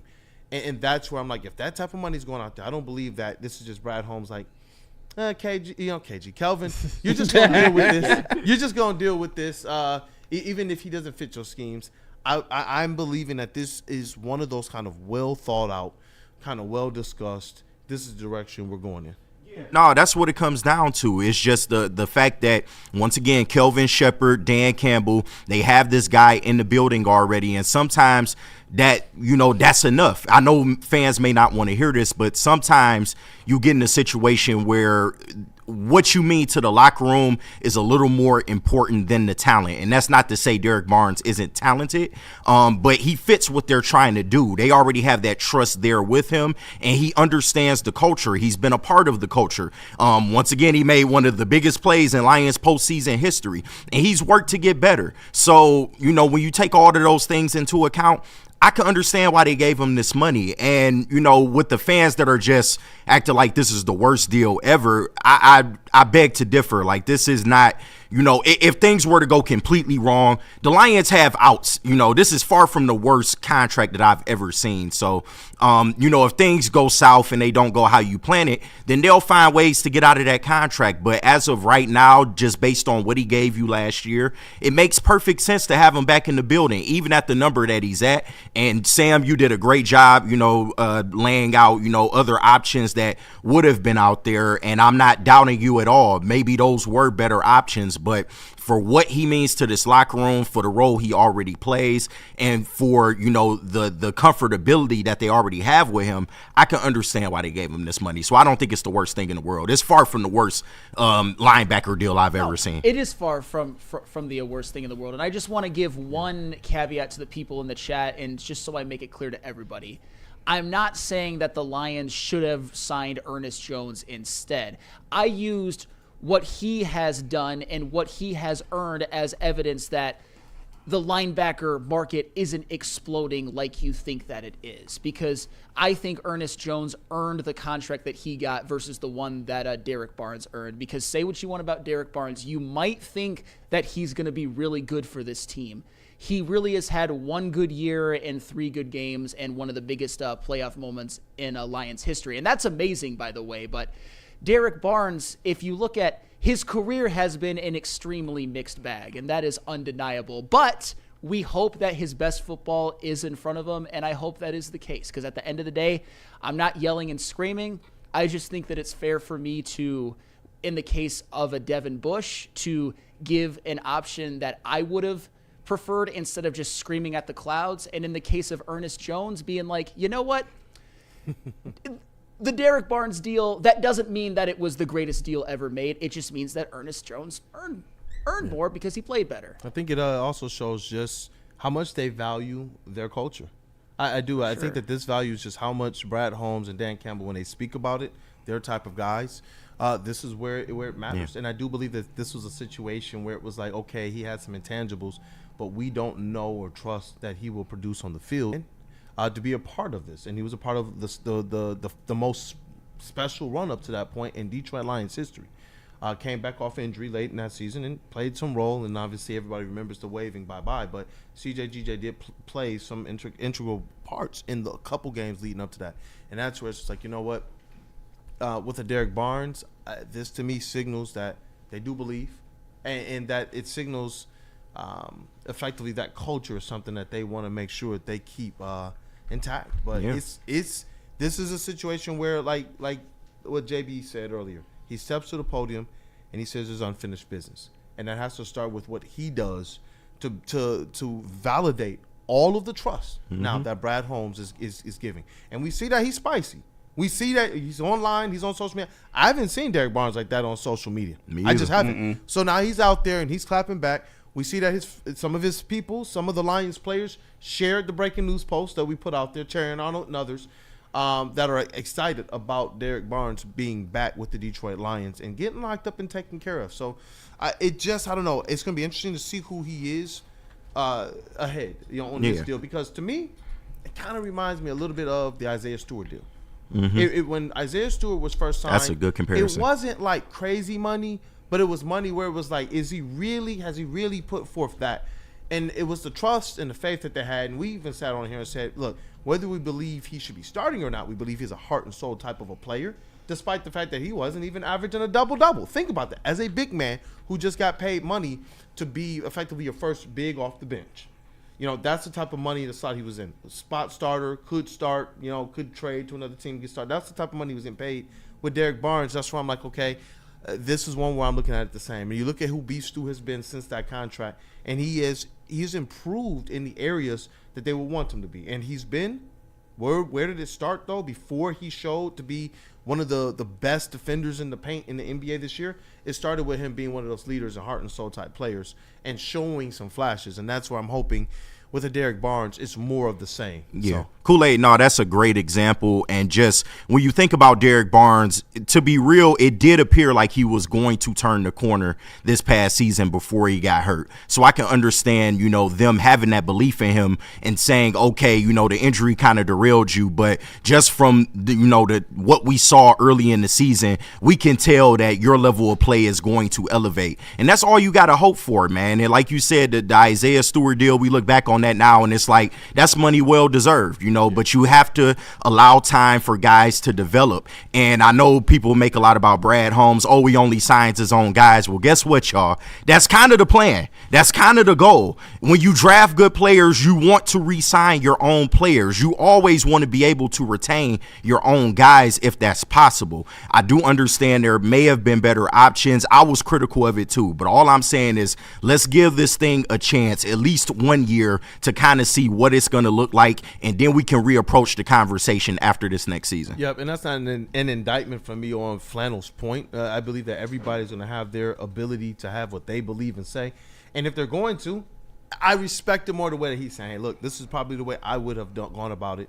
These are the stats. This is how it lays out. And that's why it really boils down to when you have a Derrick Barnes, he even said it himself. It's what he is expected to do from this point, more so than what has happened beforehand. So it's, man, golly, the Lions got a lot on the menu right now that they got the menu in their hand. They haven't necessarily ordered everything.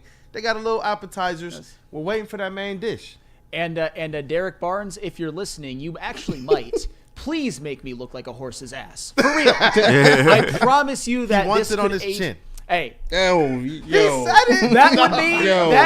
That would mean that the Lions are that much closer to getting us that Lombardi trophy. But hope for the best for you, because now you're here and time to go ball.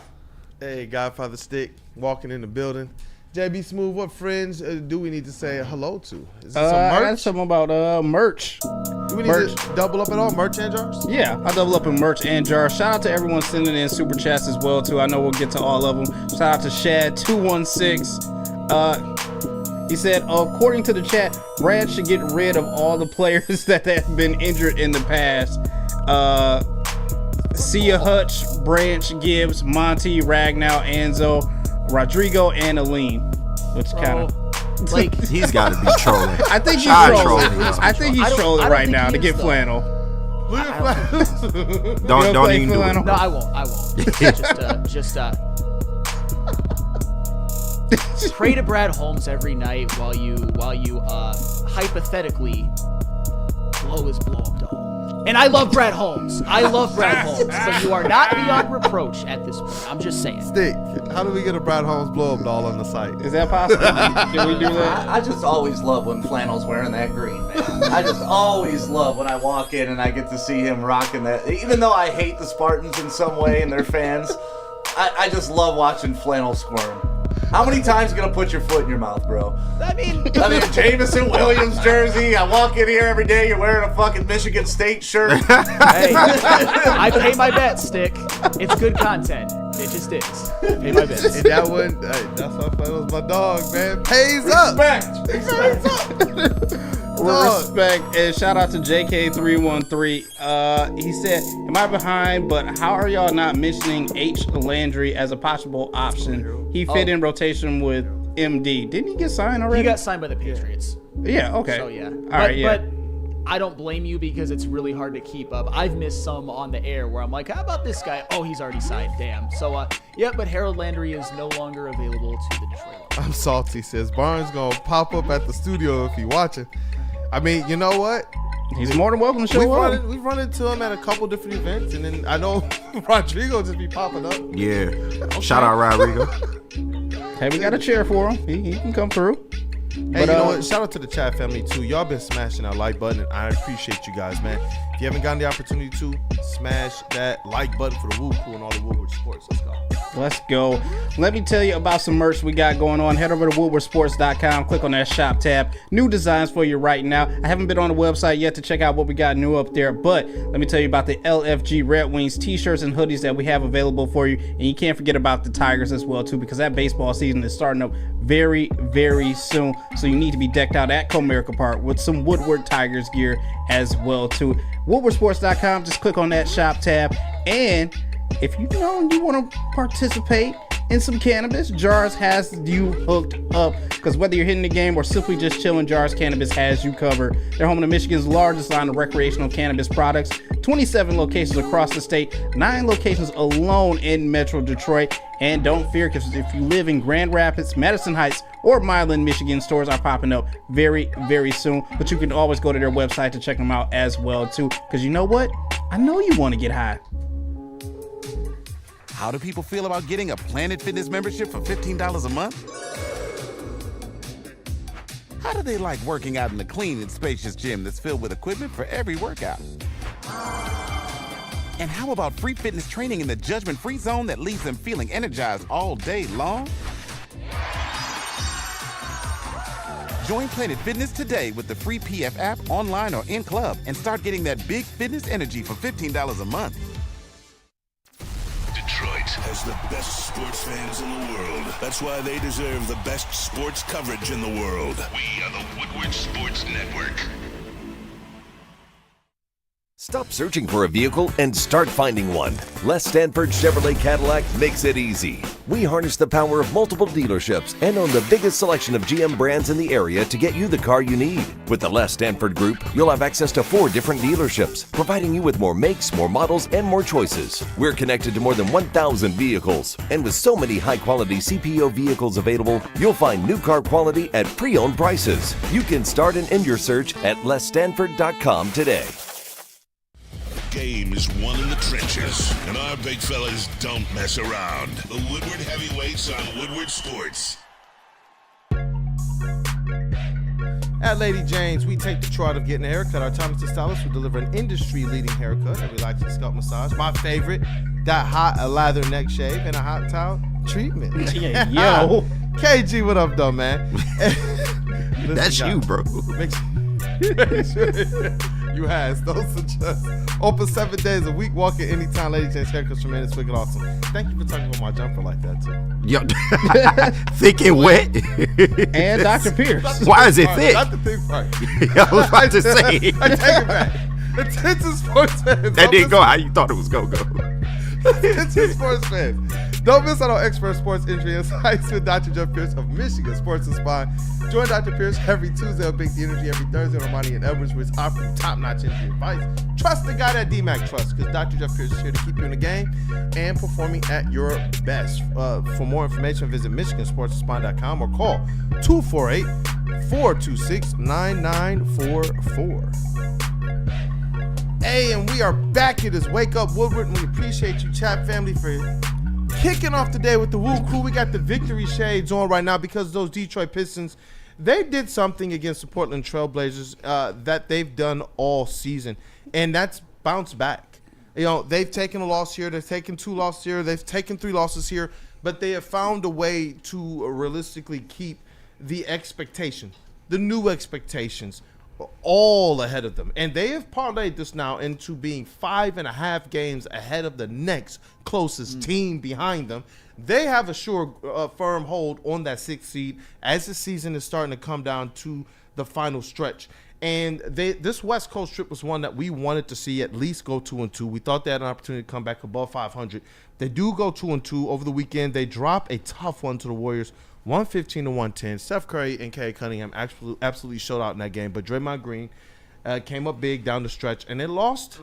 They lost a close one. Sparty Green, man. I hate that Draymond Green hit the game winner. I hate that. But you live with that, though. You live with that. Look, they came in with the same record. Yeah. Who really expected Draymond to hit that shot? And then it was followed by a Cade turnover, which, kind of did him in. But And you know what? Those Cade turnovers, he will say to himself, too, you want to be better with those turnovers. I do believe that all the high-usage players, we know them, all the high-usage stars in the league, they're going to have turnover issues.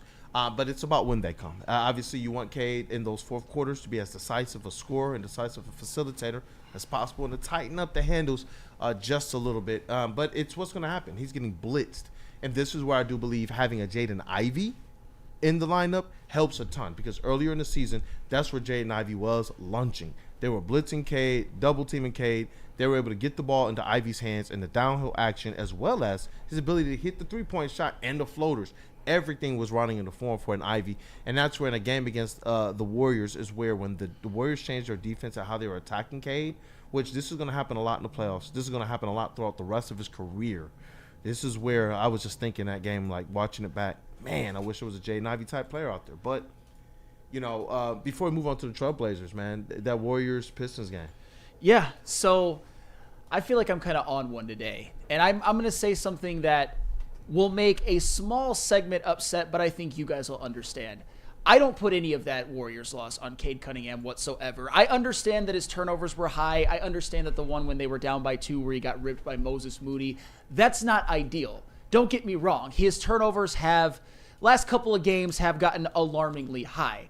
But when it comes to the Golden State Warriors game, I think Cade was the least of your worries because despite the turnovers, he still gave you 31 points on 17 shots with 5 assists as well. And I actually have my last graphic of the day to really point the finger of who actually should get more of the blame for the Pistons' loss to the Warriors. You got that one, JB? Yep. All right. Look at this. Cade Cunningham was 2 of 3 from behind the arc. The rest of the team was 3 of 20. That's a 52% difference. Cade from the free throw line was 90%. The rest of the team was 69%. On the other end, and I get it, Steph Curry has way more credit line than Cade Cunningham has or probably will ever have. But Steph was uncharacteristically cold from behind the arc.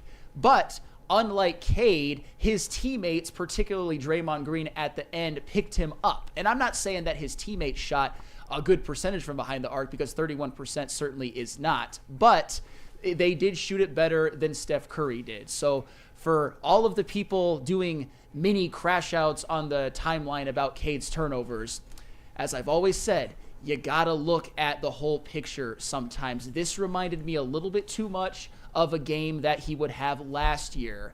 And some of the same discourse was some of the same discourse I'd been hearing last year. It's not as loud, but it's still there. Yeah, he's not necessarily the cause of losses, but when you do have a Cade Cunningham, you want him to be a player who can play as clean as possible because of what you're expecting him to be. I do believe that there are going to be more nights where his team has these types of nights, and like SGA is able to do with OKC and some of the other top players. And this is part of the maturation of a Cade Cunningham. They're able to get their team above that. And we know that with where Cade Cunningham is right now, it's going to be a lot more on him until they get him more top-level help or until some of these other players continue the trajectory. But most importantly, I just believe that this was one of those scheduling losses when I look at it. They fought hard. But to me, when you look at the time zones, when you look at the West Coast trip, when you look at how tough they've been fighting, I just believe that this was one where their legs looked out of it. They didn't look like they were necessarily, obviously they weren't in rhythm or on fire. And if they were, this is a completely different complex to the game. And you're right, it took a Draymond Green, unlikely Draymond Green 3 to really sink this team. And to me, that's where it does show that Cade Cunningham did what he was supposed to do. You're in this game all the way down the stretch to a Warriors team. We all know their record in the West, even though it's the same, not all records are the same. What they've done in the West is going to hold a little bit more weight than what the Pistons have done in the East. And so that's where I'm like, you know what? To me, I chalk it up more to a schedule loss. And if Cade does, by what you highlight, if Cade does get that help, this is probably a win going the other way. And that's what we've seen with the Pistons this year. They have smacked some teams when everything is working right, the defense and the offense. But with the Trailblazers game, they obviously get that get right game. And the Trailblazers to me have been a lot better recently than they were to start the season. So this is one where the record of the Trailblazers is not necessarily what you look at. You look at the fact that the Pistons did something that they don't normally do, and that's come back 500 on the West Coast road trip. When you look at their record overall this year, Rod told me at the beginning of this Woodward Pistons journey and covering this team, how the Pistons do on West Coast road trips is how they're going to do in the season. It is a microcosm, and they've been much better. So I want to look at this thing in an overall vacuum. I'm so glad that they were able to bounce back against the Trailblazers, who had a pretty decent game plan and had some people that put up some good individual efforts. But the Detroit Pistons overall, from just top to bottom, within that starting lineup, they were on one, man. And shout out to Tobias Harris. I think he had the prototypical approved Chase GPT game. He put up the rebounds. He had the 9. He got the points. He had 20. 1 of 3 from behind the arc, 9 of 13 from the floor. Wait, what was that, JB? Oh, I thought I heard an attaboy. All right. And JB, I know you're a nicer guy than I am and a more beloved figure at Woodward Sports than I am. But can we hold this man's feet to the fire? He is literally watching Pistons games and going like, oh, fuck, every time Tobias Harris does something good, even if it results in Pistons wins, and nobody says a word. Yeah. He got whole same-game parlays of unders with Tobias Harris. JB, you my mans. You on some bullshit, though. You been on some bullshit, JB. Like, come on. You got to call your mans out when you on bullshit. In the last 17 games, Tobias is averaging 17 points and 6 rebounds on 55% from the floor. And he's doing exactly what we needed him to do. He's been an absolute demon when it comes to those easy buckets, those mid-range in the post. He's been doing all of that. He's been such a steadying presence on this team. And I get it, JB. Tobias Harris was not good at the beginning of the year, and we all lamented it. But everybody else has come around and been like, you know what? He's doing all right now, and he's helping the Pistons win. For several months now. Yes. Honestly. That's where it's like at the beginning of the season, it wasn't necessarily that player that we wanted, that we thought was going to be the 2 or the 3. We believed he was going to contribute in certain ways. When I was trying to convince KG, like, look, he will be serviceable. I was like, he could be your 17-5-5 guy. I wasn't trying to hear it. 17-5 guy, 17-5-2. You know, get your rebounds, get a couple assists, and get your shooting splits. That's what he's looked like over the last several months. Yeah. You know, and to me, if this trend continues, I do, like, just looking at the long term and the longevity, I do hope he's one of those guys like a Stewart where they can find a comfortable spot for him on this team in the future, because he does work with this team. Yeah. The one thing that I was looking forward to with this squad was the chemistry that they were going to build. We knew growing up that every time there was a trade, especially with the good teams, that would tell you, oh, don't worry about their early season struggles because they just added these players. Wait till they catch their stride. And that's what we see out of the Detroit Pistons team. They've caught their stride, and they've been one of the best teams in all of the NBA. And a lot of that has to do with what some of the help around Cade Cunningham has done. We know that Cade had to take that next leap into stardom. But we also see, when you look at this Portland Trailblazers game, their starters overwhelmed the Portland Trailblazers. Yeah. You know, Asar Thompson didn't have the best game, 5 points, 6 rebounds, but foul trouble for him. 5 fouls most of the game, 21 minutes. Jalen Duren only got 29 minutes because of foul trouble, but he was still able to put up 18 and 12 with 2 assists and 2 stocks, 7 of 10 from the floor. We all know Cade went off 28, 5 and 4, 2 of 4 from three-point land, 9 of 17 from the floor. And so, you know, from that standpoint, they had what they needed. And in the backcourt off the bench of Dennis Schroeder and Malik Beasley combined for 22 points off the bench, and Dennis Schroeder even, the 4 assists, showing the facilitation aspect. So it's like, you know what, if this team, they got right, and that's what you want to see. They handled business. That was a handle your business type game against the Trailblazers. And I'm glad that they did. They moved now to, 19 and 16 on the road this season. That, to me, is something to definitely tip your cap to, with the success they've shown on the road, the success that they've shown out on the West Coast trip, and overall the major success and improvement they've shown on this season. That's what this, even though it's 2-2 West Coast road trip at this juncture in the season, that put the Pistons at 36 and 29. They still have less losses right now than the combined win totals from the previous 2 seasons. Which is crazy. That's wild. But it's a testament to the improvement, because you got to give them credit for that. And one thing that I love too about this Pistons Blazers game was you saw the 2-man half court Cade Cunningham and Jalen Duren game. 5 of Cade Cunningham's assists were on Jalen Duren lobs in the half court. You love to see it. It's an unstoppable force when done correctly. When you combine Cade's slowing down the game and him dictating the pace with Jalen Duren's athleticism, it's going to be absolutely deadly. And you touched on it a little bit as well. This was not a gimme win last night. The Portland Trailblazers have been on a run as of late. They've been playing much better. I know they even have some maybe fancy themselves potentially challenging the depleted Thanks, Nico Harrison.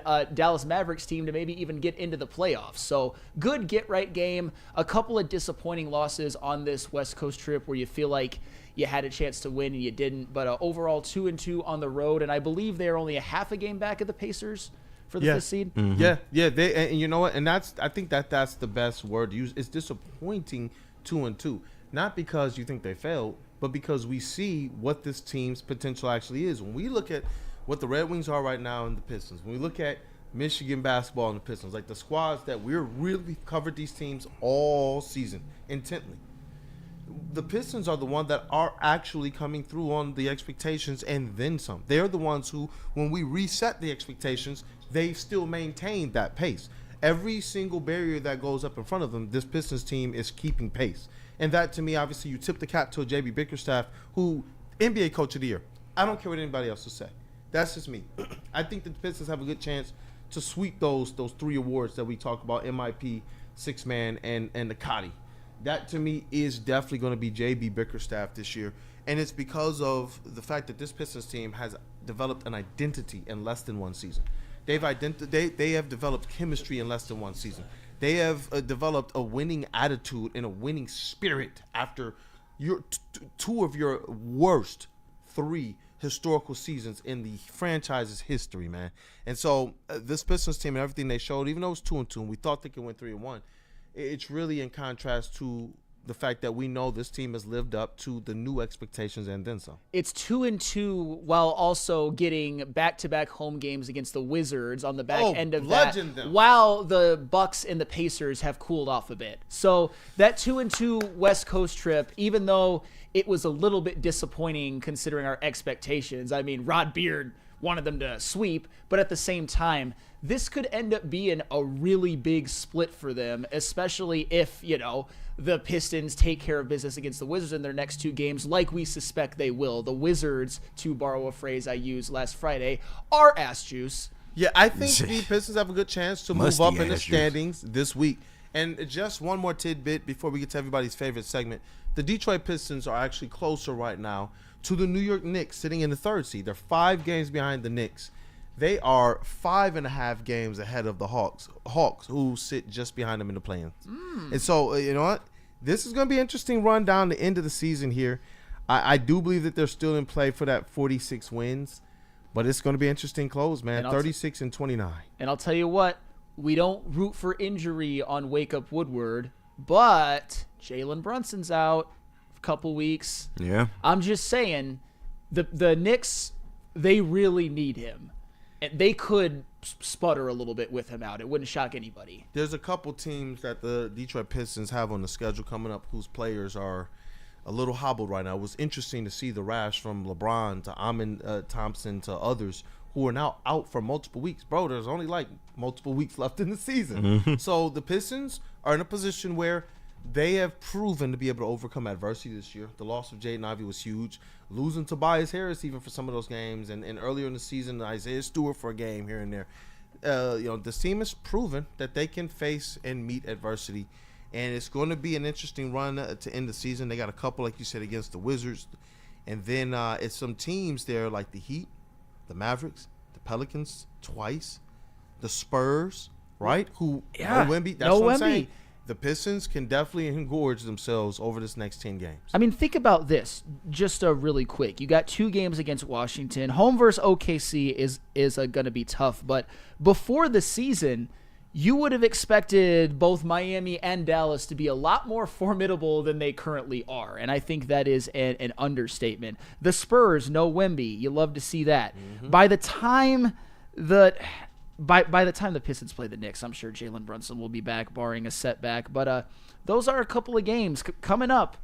You've got only 4 wins separating the Pistons and the Knicks in the win column. That's crazy. Your next 8 games, go win 6 of them. Yeah, dead serious. Look at their schedule. It's possible. I wouldn't be mad if they lost to OKC. I wouldn't be mad if they lost to Cleveland necessarily. I wouldn't be furious if they dropped one of the road games. But at least win one of those 3 and finish this 8-game trip at 6-2. Just take care of business against the Pelicans. Yeah, you got Wizards games, 2 wins. Yes. Thunder. I'll call that a loss.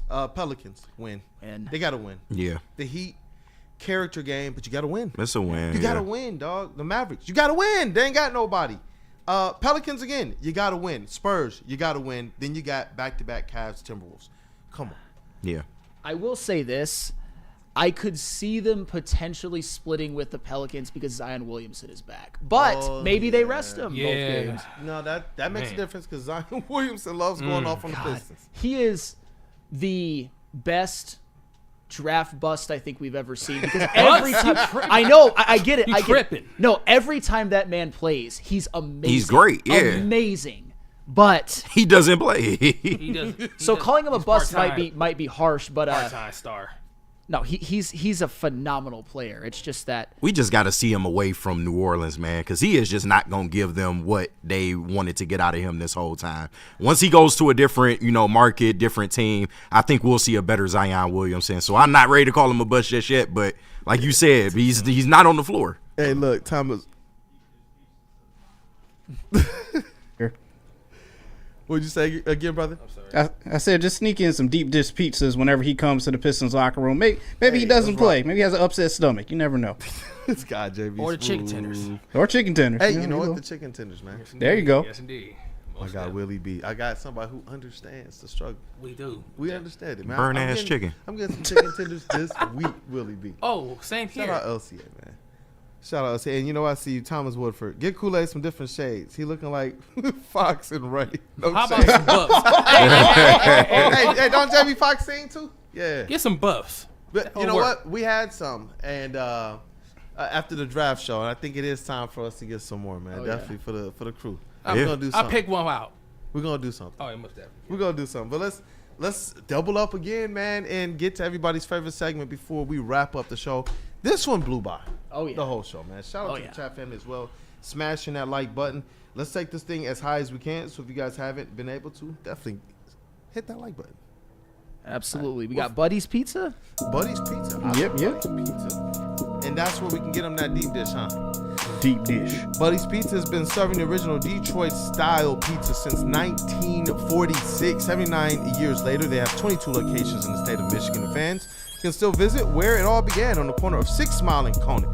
Sign up for Buddy's Rewards to earn points on every purchase and receive exclusive promotions.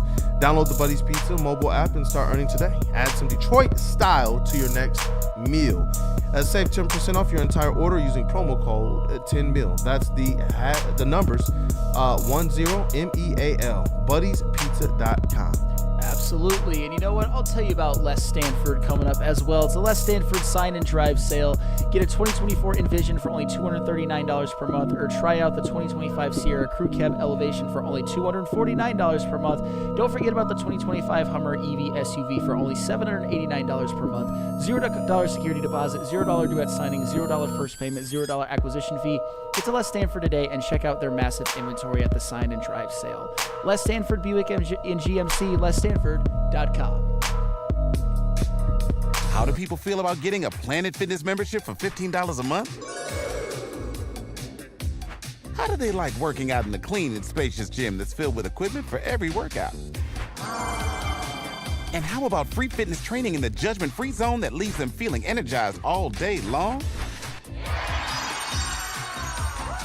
Join Planet Fitness today with the free PF app, online or in club, and start getting that big fitness energy for $15 a month. Head to WoodwardSports.com and click on Shop. Get the latest in Detroit sports apparel and exclusive Woodward sports gear. WoodwardSports.com can get the whole team outfitted. Love the Pistons, Red Wings, and Tigers? We got something for you, too. Shop online at WoodwardSports.com. Hey, what up, though? Welcome back to Wake Up Woodward. You know what? We're not even going to belabor it. Let's just jump right into everybody's favorite segment. Spark up Word to Jars, JBSmooovv. Let's do it. And now it's time for the most electrifying segment on the internet. Bum, bum, bum. It's What's Trending with JB. Live on Wake Up Woodward. It's JBSmooovv. Hey, let's ride. What's going on, chat family? What's up, fellas? Got a couple videos for you guys today. You know what? I hate to say this, but I think American and Lafayette Coney Island might have some competition out here on these streets. But you guys let me know. Somebody out here slinging that meat? Hey, yo. What? Yo, what? Pause. Right. Man. Pause. My man selling hot dogs out the back of the van. What? Oh hell no. Nah, what? $5 chili Can you dogs. imagine someone walking up and you're ready to tell them, nah, bro, I don't got a CD in my car. But it's not his mixtape, it's a hot dog. It's pretty bad, man. Like this can't be like cleanly in any way, shape, or form. Like the outside of your van don't give me much hope that those are like clean hot dogs. I'm good on that, bro. He trapping out the back of the van. Get a portable hot dog stand you rolling. I know in the Eastern Market they got a hot dog stand across Gratiot Avenue, and every Saturday when it's packed, he got the hot dog stand set up ready next to his car. Or barbecue pits when you go do some barbecue outside. Come on, man. Bro, I wonder what the name of his. I want to buy stuff out of a minivan. I wonder what the name of his establishment is. It's good. It's great. Tacky. I don't even want to think about it. I really don't. But you guys know the air fryer is kind of the new hot thing out here right now that everyone just seems to love. Hey, don't put no dirt. Put respect on air fryer. Put some respect on the air fryer. But did you guys know there are other devices that you can use as well too, like your dishwasher? Oh no. What the fuck? Oh, not the dishwasher, bro. Are we that? We are really. Yeah, because the dryer. Legitimately surprised by this. It's hilarious. No, the dryer setting on the dishwasher, I can understand why I would cook it, but why the fuck are we this lazy to just cook your food, man? Like, it don't take shit to whip out a frying pan and fry the burger, bro. I don't understand. Former grill. Yeah. Get a former grill. His intestines is shot. I'm kind of intrigued. I'm not gonna lie. Colon cancer. No. I'm not gonna do it. But you can sure? just. But like, you could just turn the dishwasher on and then just walk away. But it does take a while, though. Hey, like, frying a burger is actually not the most strenuous thing. Not at all, bro. Like, he gonna have to get his prostate checked eventually, bro. You keep eating shit like this. That's probably true. This can't be good for you, big dog. You look like you in your 30s, bro. He just put nope with the sick emoji. Yeah, nah. That's about it. Nope. Shit, sickening. Just nope. This is a pass, I guess. I don't know. Nasty ass. It's the way he bites it and looks at it first. Too. Like bro, it was you don't even delicious. put your Just own like, work. oh, yeah. Right, bro. Like, let me look at it before I show it to the Shit, camera. not juicy or nothing. Dry ass patty. You know what? It'd be crazy if he actually did fry that mug, but for the content, he's just doing this. How many kids are gonna be at home like steaming burgers in the dishwasher? A lot. A lot. Yeah. Unfortunately, a lot. And finally, I will end what's trending with this. Another tough guy in training, but Making hey. White Castle burgers. Oh, no White Castle burgers. I got another tough guy in training for you guys. Let me know. But at least he pulled off the move, though.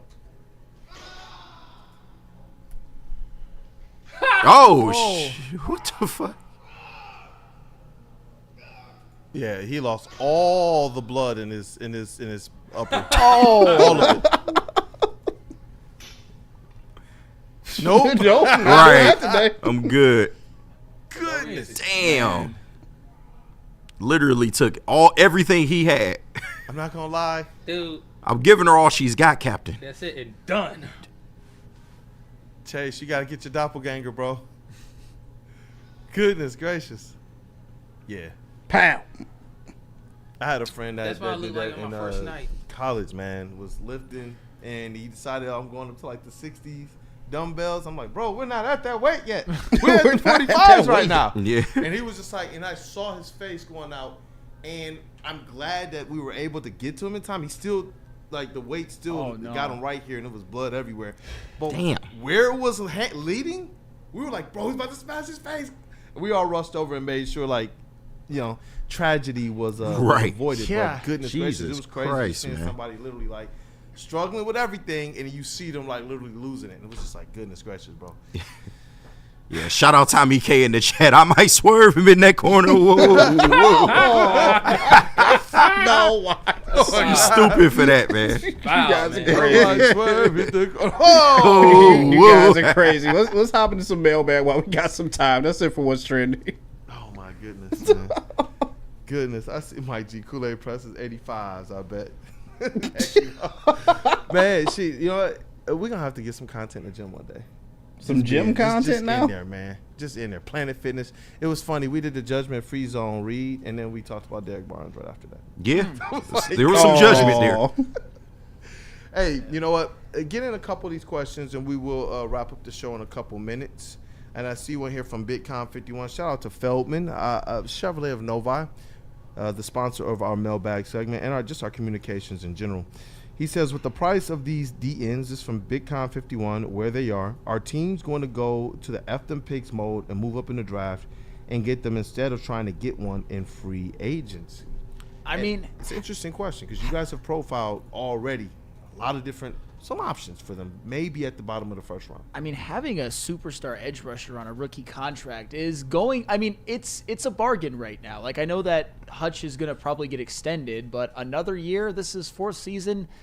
Aiden's a bargain, and I think that there's going to be edges that come out, like a Jared Verse last year, that shows in year one that they're going to be a stud for a very long time, but they make damn near no money. So I could definitely see it.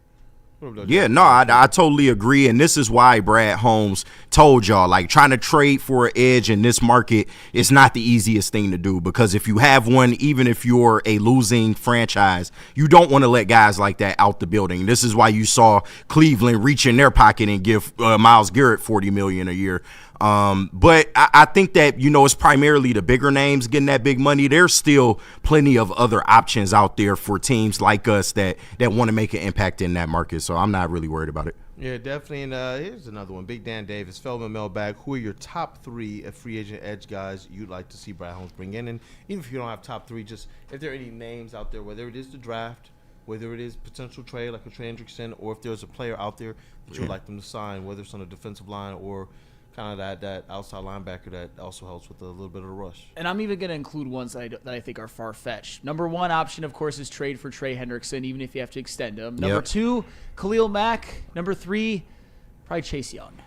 For me, it is, of course, Trey Hendrickson, but DeMarcus Lawrence is somebody I feel like you can look into. I would love to have Josh Sweat here. It's just all about the price point that he would want. His estimated market value is sitting at around $18 million, so I don't think that's too much if you want to sign that guy, and that wouldn't handicap you in terms of signing Hutch long term. And I would like to see Jaron Reed as a depth piece. That's somebody that I'm really big on. I feel like he can come in here and add to that defensive line if they were to go sign him. So I don't hate that. Yeah, we don't talk about the depth as much. Last year we went into the season saying that they got some rotation guys on that defensive line. They have some depth there. We talked about it happily, and then they needed every bit of it. Now this year it'll be interesting to see how they not only stock up, because we know they need that starting edge help, but what they do to kind of restock that depth as well. So, yeah.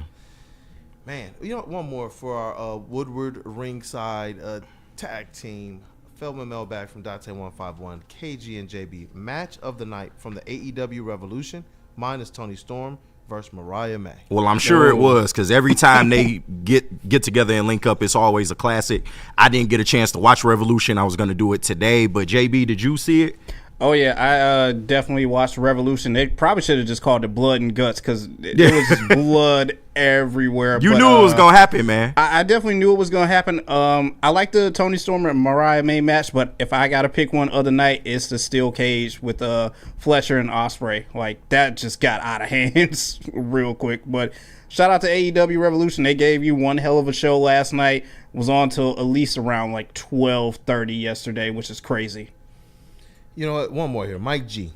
He says, Feldman Mel Sack, Lions third rounder. Would you rather have Kenneth Grant or Josiah Stewart if both are available? Third round. Right, what? I think I was going to say, you know what? Round be darned, because that sounds more like a second if you're lucky.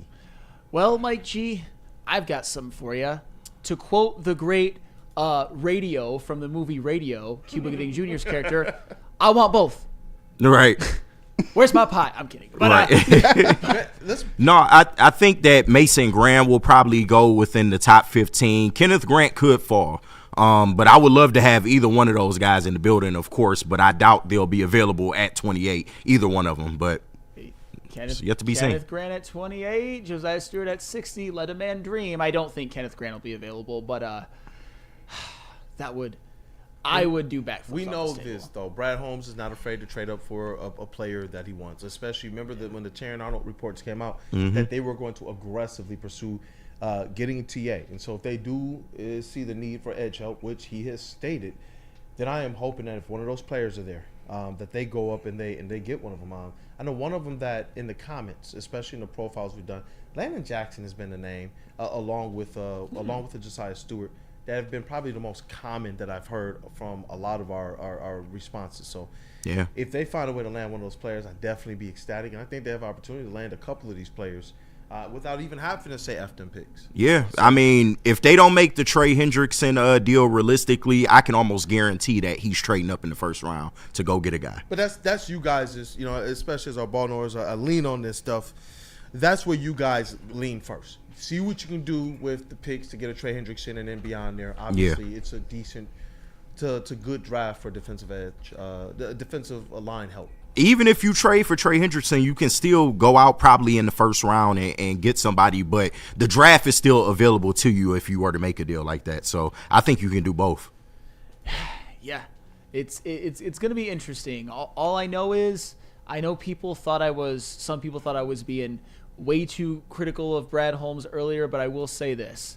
If there is a greater plan at work, I wouldn't be surprised, and I would be all for it. So let's see what he cooks up, because say what you want about him, because I think there are some legitimate slight criticisms. He's one of the best GMs in the game and the best we've ever got, but he's not Christ. So that's my final answer. He will be, though, if they win a Super Bowl. That's why you can't question. Still won't be Christ, but he will be good. That was a little blasphemous. That was a little blasphemous. It's okay to have questions, y'all. Like, too much of the fan base is, we worship Brad Holmes, or, the opposite side. We just got to come in the middle, man. Yeah. Pause. I'm glad you said that. Giggle like a school kid. That was close. But that was pretty funny. You know what? I believe Brad Holmes is going to cook up, and it's just something that we're all we're waiting to see. We haven't been there. Trust me, the guy clearly knows what he's doing. He ain't just making moves like this if he doesn't have a plan. He ain't just talking to the media like that if he doesn't have a plan. So yeah, he literally walks to the podium like, y'all, here we go again. It's like that GTA meme. Like, oh crap, here we go again. And I'm hoping that he continues to feel that way, because we need a confident GM, a competent GM who's confident in the moves that he's making, no matter what any of us say or do. That to me is what rung true about his first playoff run. Is that during that season, all of us were like, he has to go do something. Clearly they didn't. Yeah. And that's the point. Even this past season, you look at it both times, self-inflicted mistakes really cost this Lions team an opportunity at being able to move on and have an opportunity to play for a Super Bowl. So, he has pressed the right buttons. He has made more out of less, even when we didn't think that they had. And that's where I'm just like, all right, Brad, go out there and cook. And it's going to give us, as fans of a team expected to win a Super Bowl, in this phase now where they're having to sign their guys and go out there and make it work in free agency and the draft, rather than early on where you're just playing kind of with house money. You made the trade, you got in some extra assets, and they were just playing with house money. Now you're going to have to maneuver a little bit more. But like Flannel said, I believe Brad Holmes is going to prove to be still one of those best GMs in the game. Absolutely. And all the blasphemy aside, when I talk about GMs that are above reproach, I actually think there are a couple. I think they're Brett Veach and Howie Roseman. But that's all right. Brad Holmes will get there. I think he will get there. Yep. All right. JB, you want to clean up the super chats before we end the show? Oh yeah, definitely. We still got super chats coming in. Appreciate all you guys as well too. We got a $2 super chat from Nobody. He says, "Hey Flannel, nice jacket. Ha ha ha. Kool-Aid laugh." Hey. Paying my bets. I pay my dues. That is very true. And also another $4.99 from D Hint said, "Do you guys think Holmes will re-sign Za'Darius Smith to a new contract?" That's what I'm actually hoping. It's possible. Because I understand why they cut him when you dig a little deeper. They would have been on the hook for some money in 2026. Yep. And they, just based on how his contract was structured coming from Cleveland, they didn't want to do that. But he fit the culture like perfectly, man. And he came in and produced in the time that, he was allotted to us. So I think it's a very good chance he can come back. But if he doesn't, I mean, I would hate to see him go. It'd be a tough loss. I mean, the man is dating Cash Doll, for Christ's sake, so he's Detroit through and through. But it wouldn't be the worst thing in the world. Yeah, it cast off. It was interesting too. It was almost as if that went public and then this happened. Right. And so I'm taking it more as like when your GPS tells you where you parked your car, and so you'll be back. Yeah. You'll be back at that spot later. Like, that's what I feel. Him walking with Cash Doll in the dashiki too, bro. Yeah, that was crazy. Oh man, is in Detroit. Not He bad ain't for a going girl nowhere. with Dexter. Hopefully. I wanted to see Za'Darius Smith with Hutch. I know Flannel did too. But there is a chance he just doesn't fit Kelvin Shepard's, plan for what the defense is going to look like in this iteration. So I know, but if Marcus Davenport's your edge too, I can't get down with that. I Not saying get he you. is. I Not get saying you. he is. I'm just saying. Just saying. Brad's got something cooked up. I I agree. feel like Z could come back, and then he's also got something in the wings waiting just to happen, clearing up some cap space and just going to drop some huge news on everyone real quick. I mean, I don't even know who he could have in mind, but I know he has a plan in place. So just trust in Brad. Trust in Brad. And JB, do we have anything? I know that we got 8 super chats in. Do we have, anything to give away today, or we'll try again tomorrow? We will try again tomorrow because we have not reached our merch giveaway just yet. But hey, there's always tomorrow, and who knows what I'll have tomorrow for you guys. Yeah, definitely. You know what? Chat was on it, man, smashing that like button, which you already know. That's the way to Kool-Aid's heart. And they definitely did the thing this morning. I'm hoping you guys enjoyed the show and that your day has gotten off to a great start. I think that's a show. That's a show. Received a pass from a person in a Sparty shirt, man. Yuck. Shout doing that pretty well to each other. Hey, shout out to Flannel too, man. The man pays his bets. You guys have seen it now. That's a third time on the show, and there's many other times on the network as well that you've paid the bets. I think there was one even with Freddie Felt. So shout out to you, man. But it's been a show, chat family. As always, you guys are the most important part of this thing. Appreciate you guys for being here this morning. I'm seeing it in the chat. Greg says, great show, guys. Thank you, man. Shout out to our brother Matt Broder, that dude Justin. Cavassier Chase is in the building, working for the crew and for WUW Sports. Appreciate everything that you do, Cavassier. In the sound booth, we got Willie B, man. What up, though, brother? Hey, what up, though, man? Hey, sorry I'm late for it, but I ain't trying to miss anything out this world because I want to be here. So in that case, I'm gonna make sure I make the most of it as usual. And shoot, it's been a smooth, man. Let's get this week started. Hey, as always, happy to have you with us, Willie B, and I'm glad that you want to be here, man. WUW Sports MVP in the TD booth. Hey, you know, it's a double victory show for you today, man. And the TD booth is JBSmooovv. Yuck. I mean, double, triple victory because, you know, had to say it, but the Warriors won too. Pistons won on Sunday. MSU won on Sunday as well, too. So, you know. What's up, Flannel? Just imagine You just crashed if out again. I would have been like, you know, that Lions loss was tough, but I'm really happy that the Chiefs won. Oh, that Pistons loss was tough, but I'm really happy that LeBron and the Lakers won. I would get murdered. You would have people banging down the door to be like, oh my God, Lakers and Chiefs flannel. JB does it with the Warriors, who are also four-time champions, and it's like, who cares? Right. It's fine. JB, once again, you on some bullshit, man. You was repping them last time, and now you repping them again. Come on, man. You want me to go against one of my teams? Like I can't do that. Look, I love the Pistons as well too, but hey, Warriors are my team too. Well, I don't even say that the Chiefs are my team too. I say that they're like my B team, and people act like I'm like a Chiefs fan actually. That's fine. I know the rules of engagement, you guys, but I will remember. Let's keep the receipts, everybody.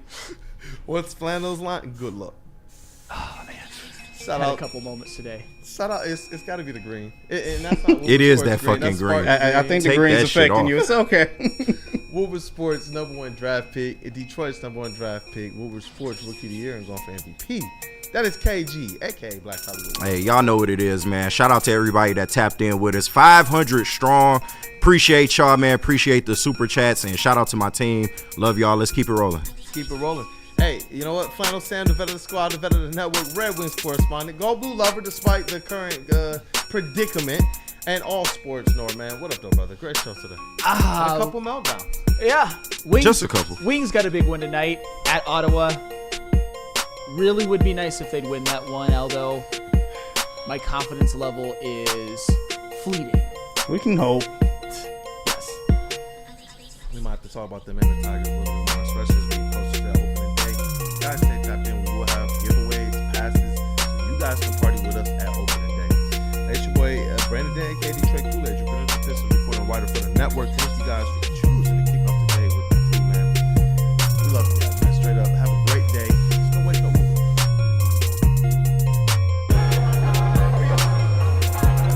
Yes, son! Champ, baby!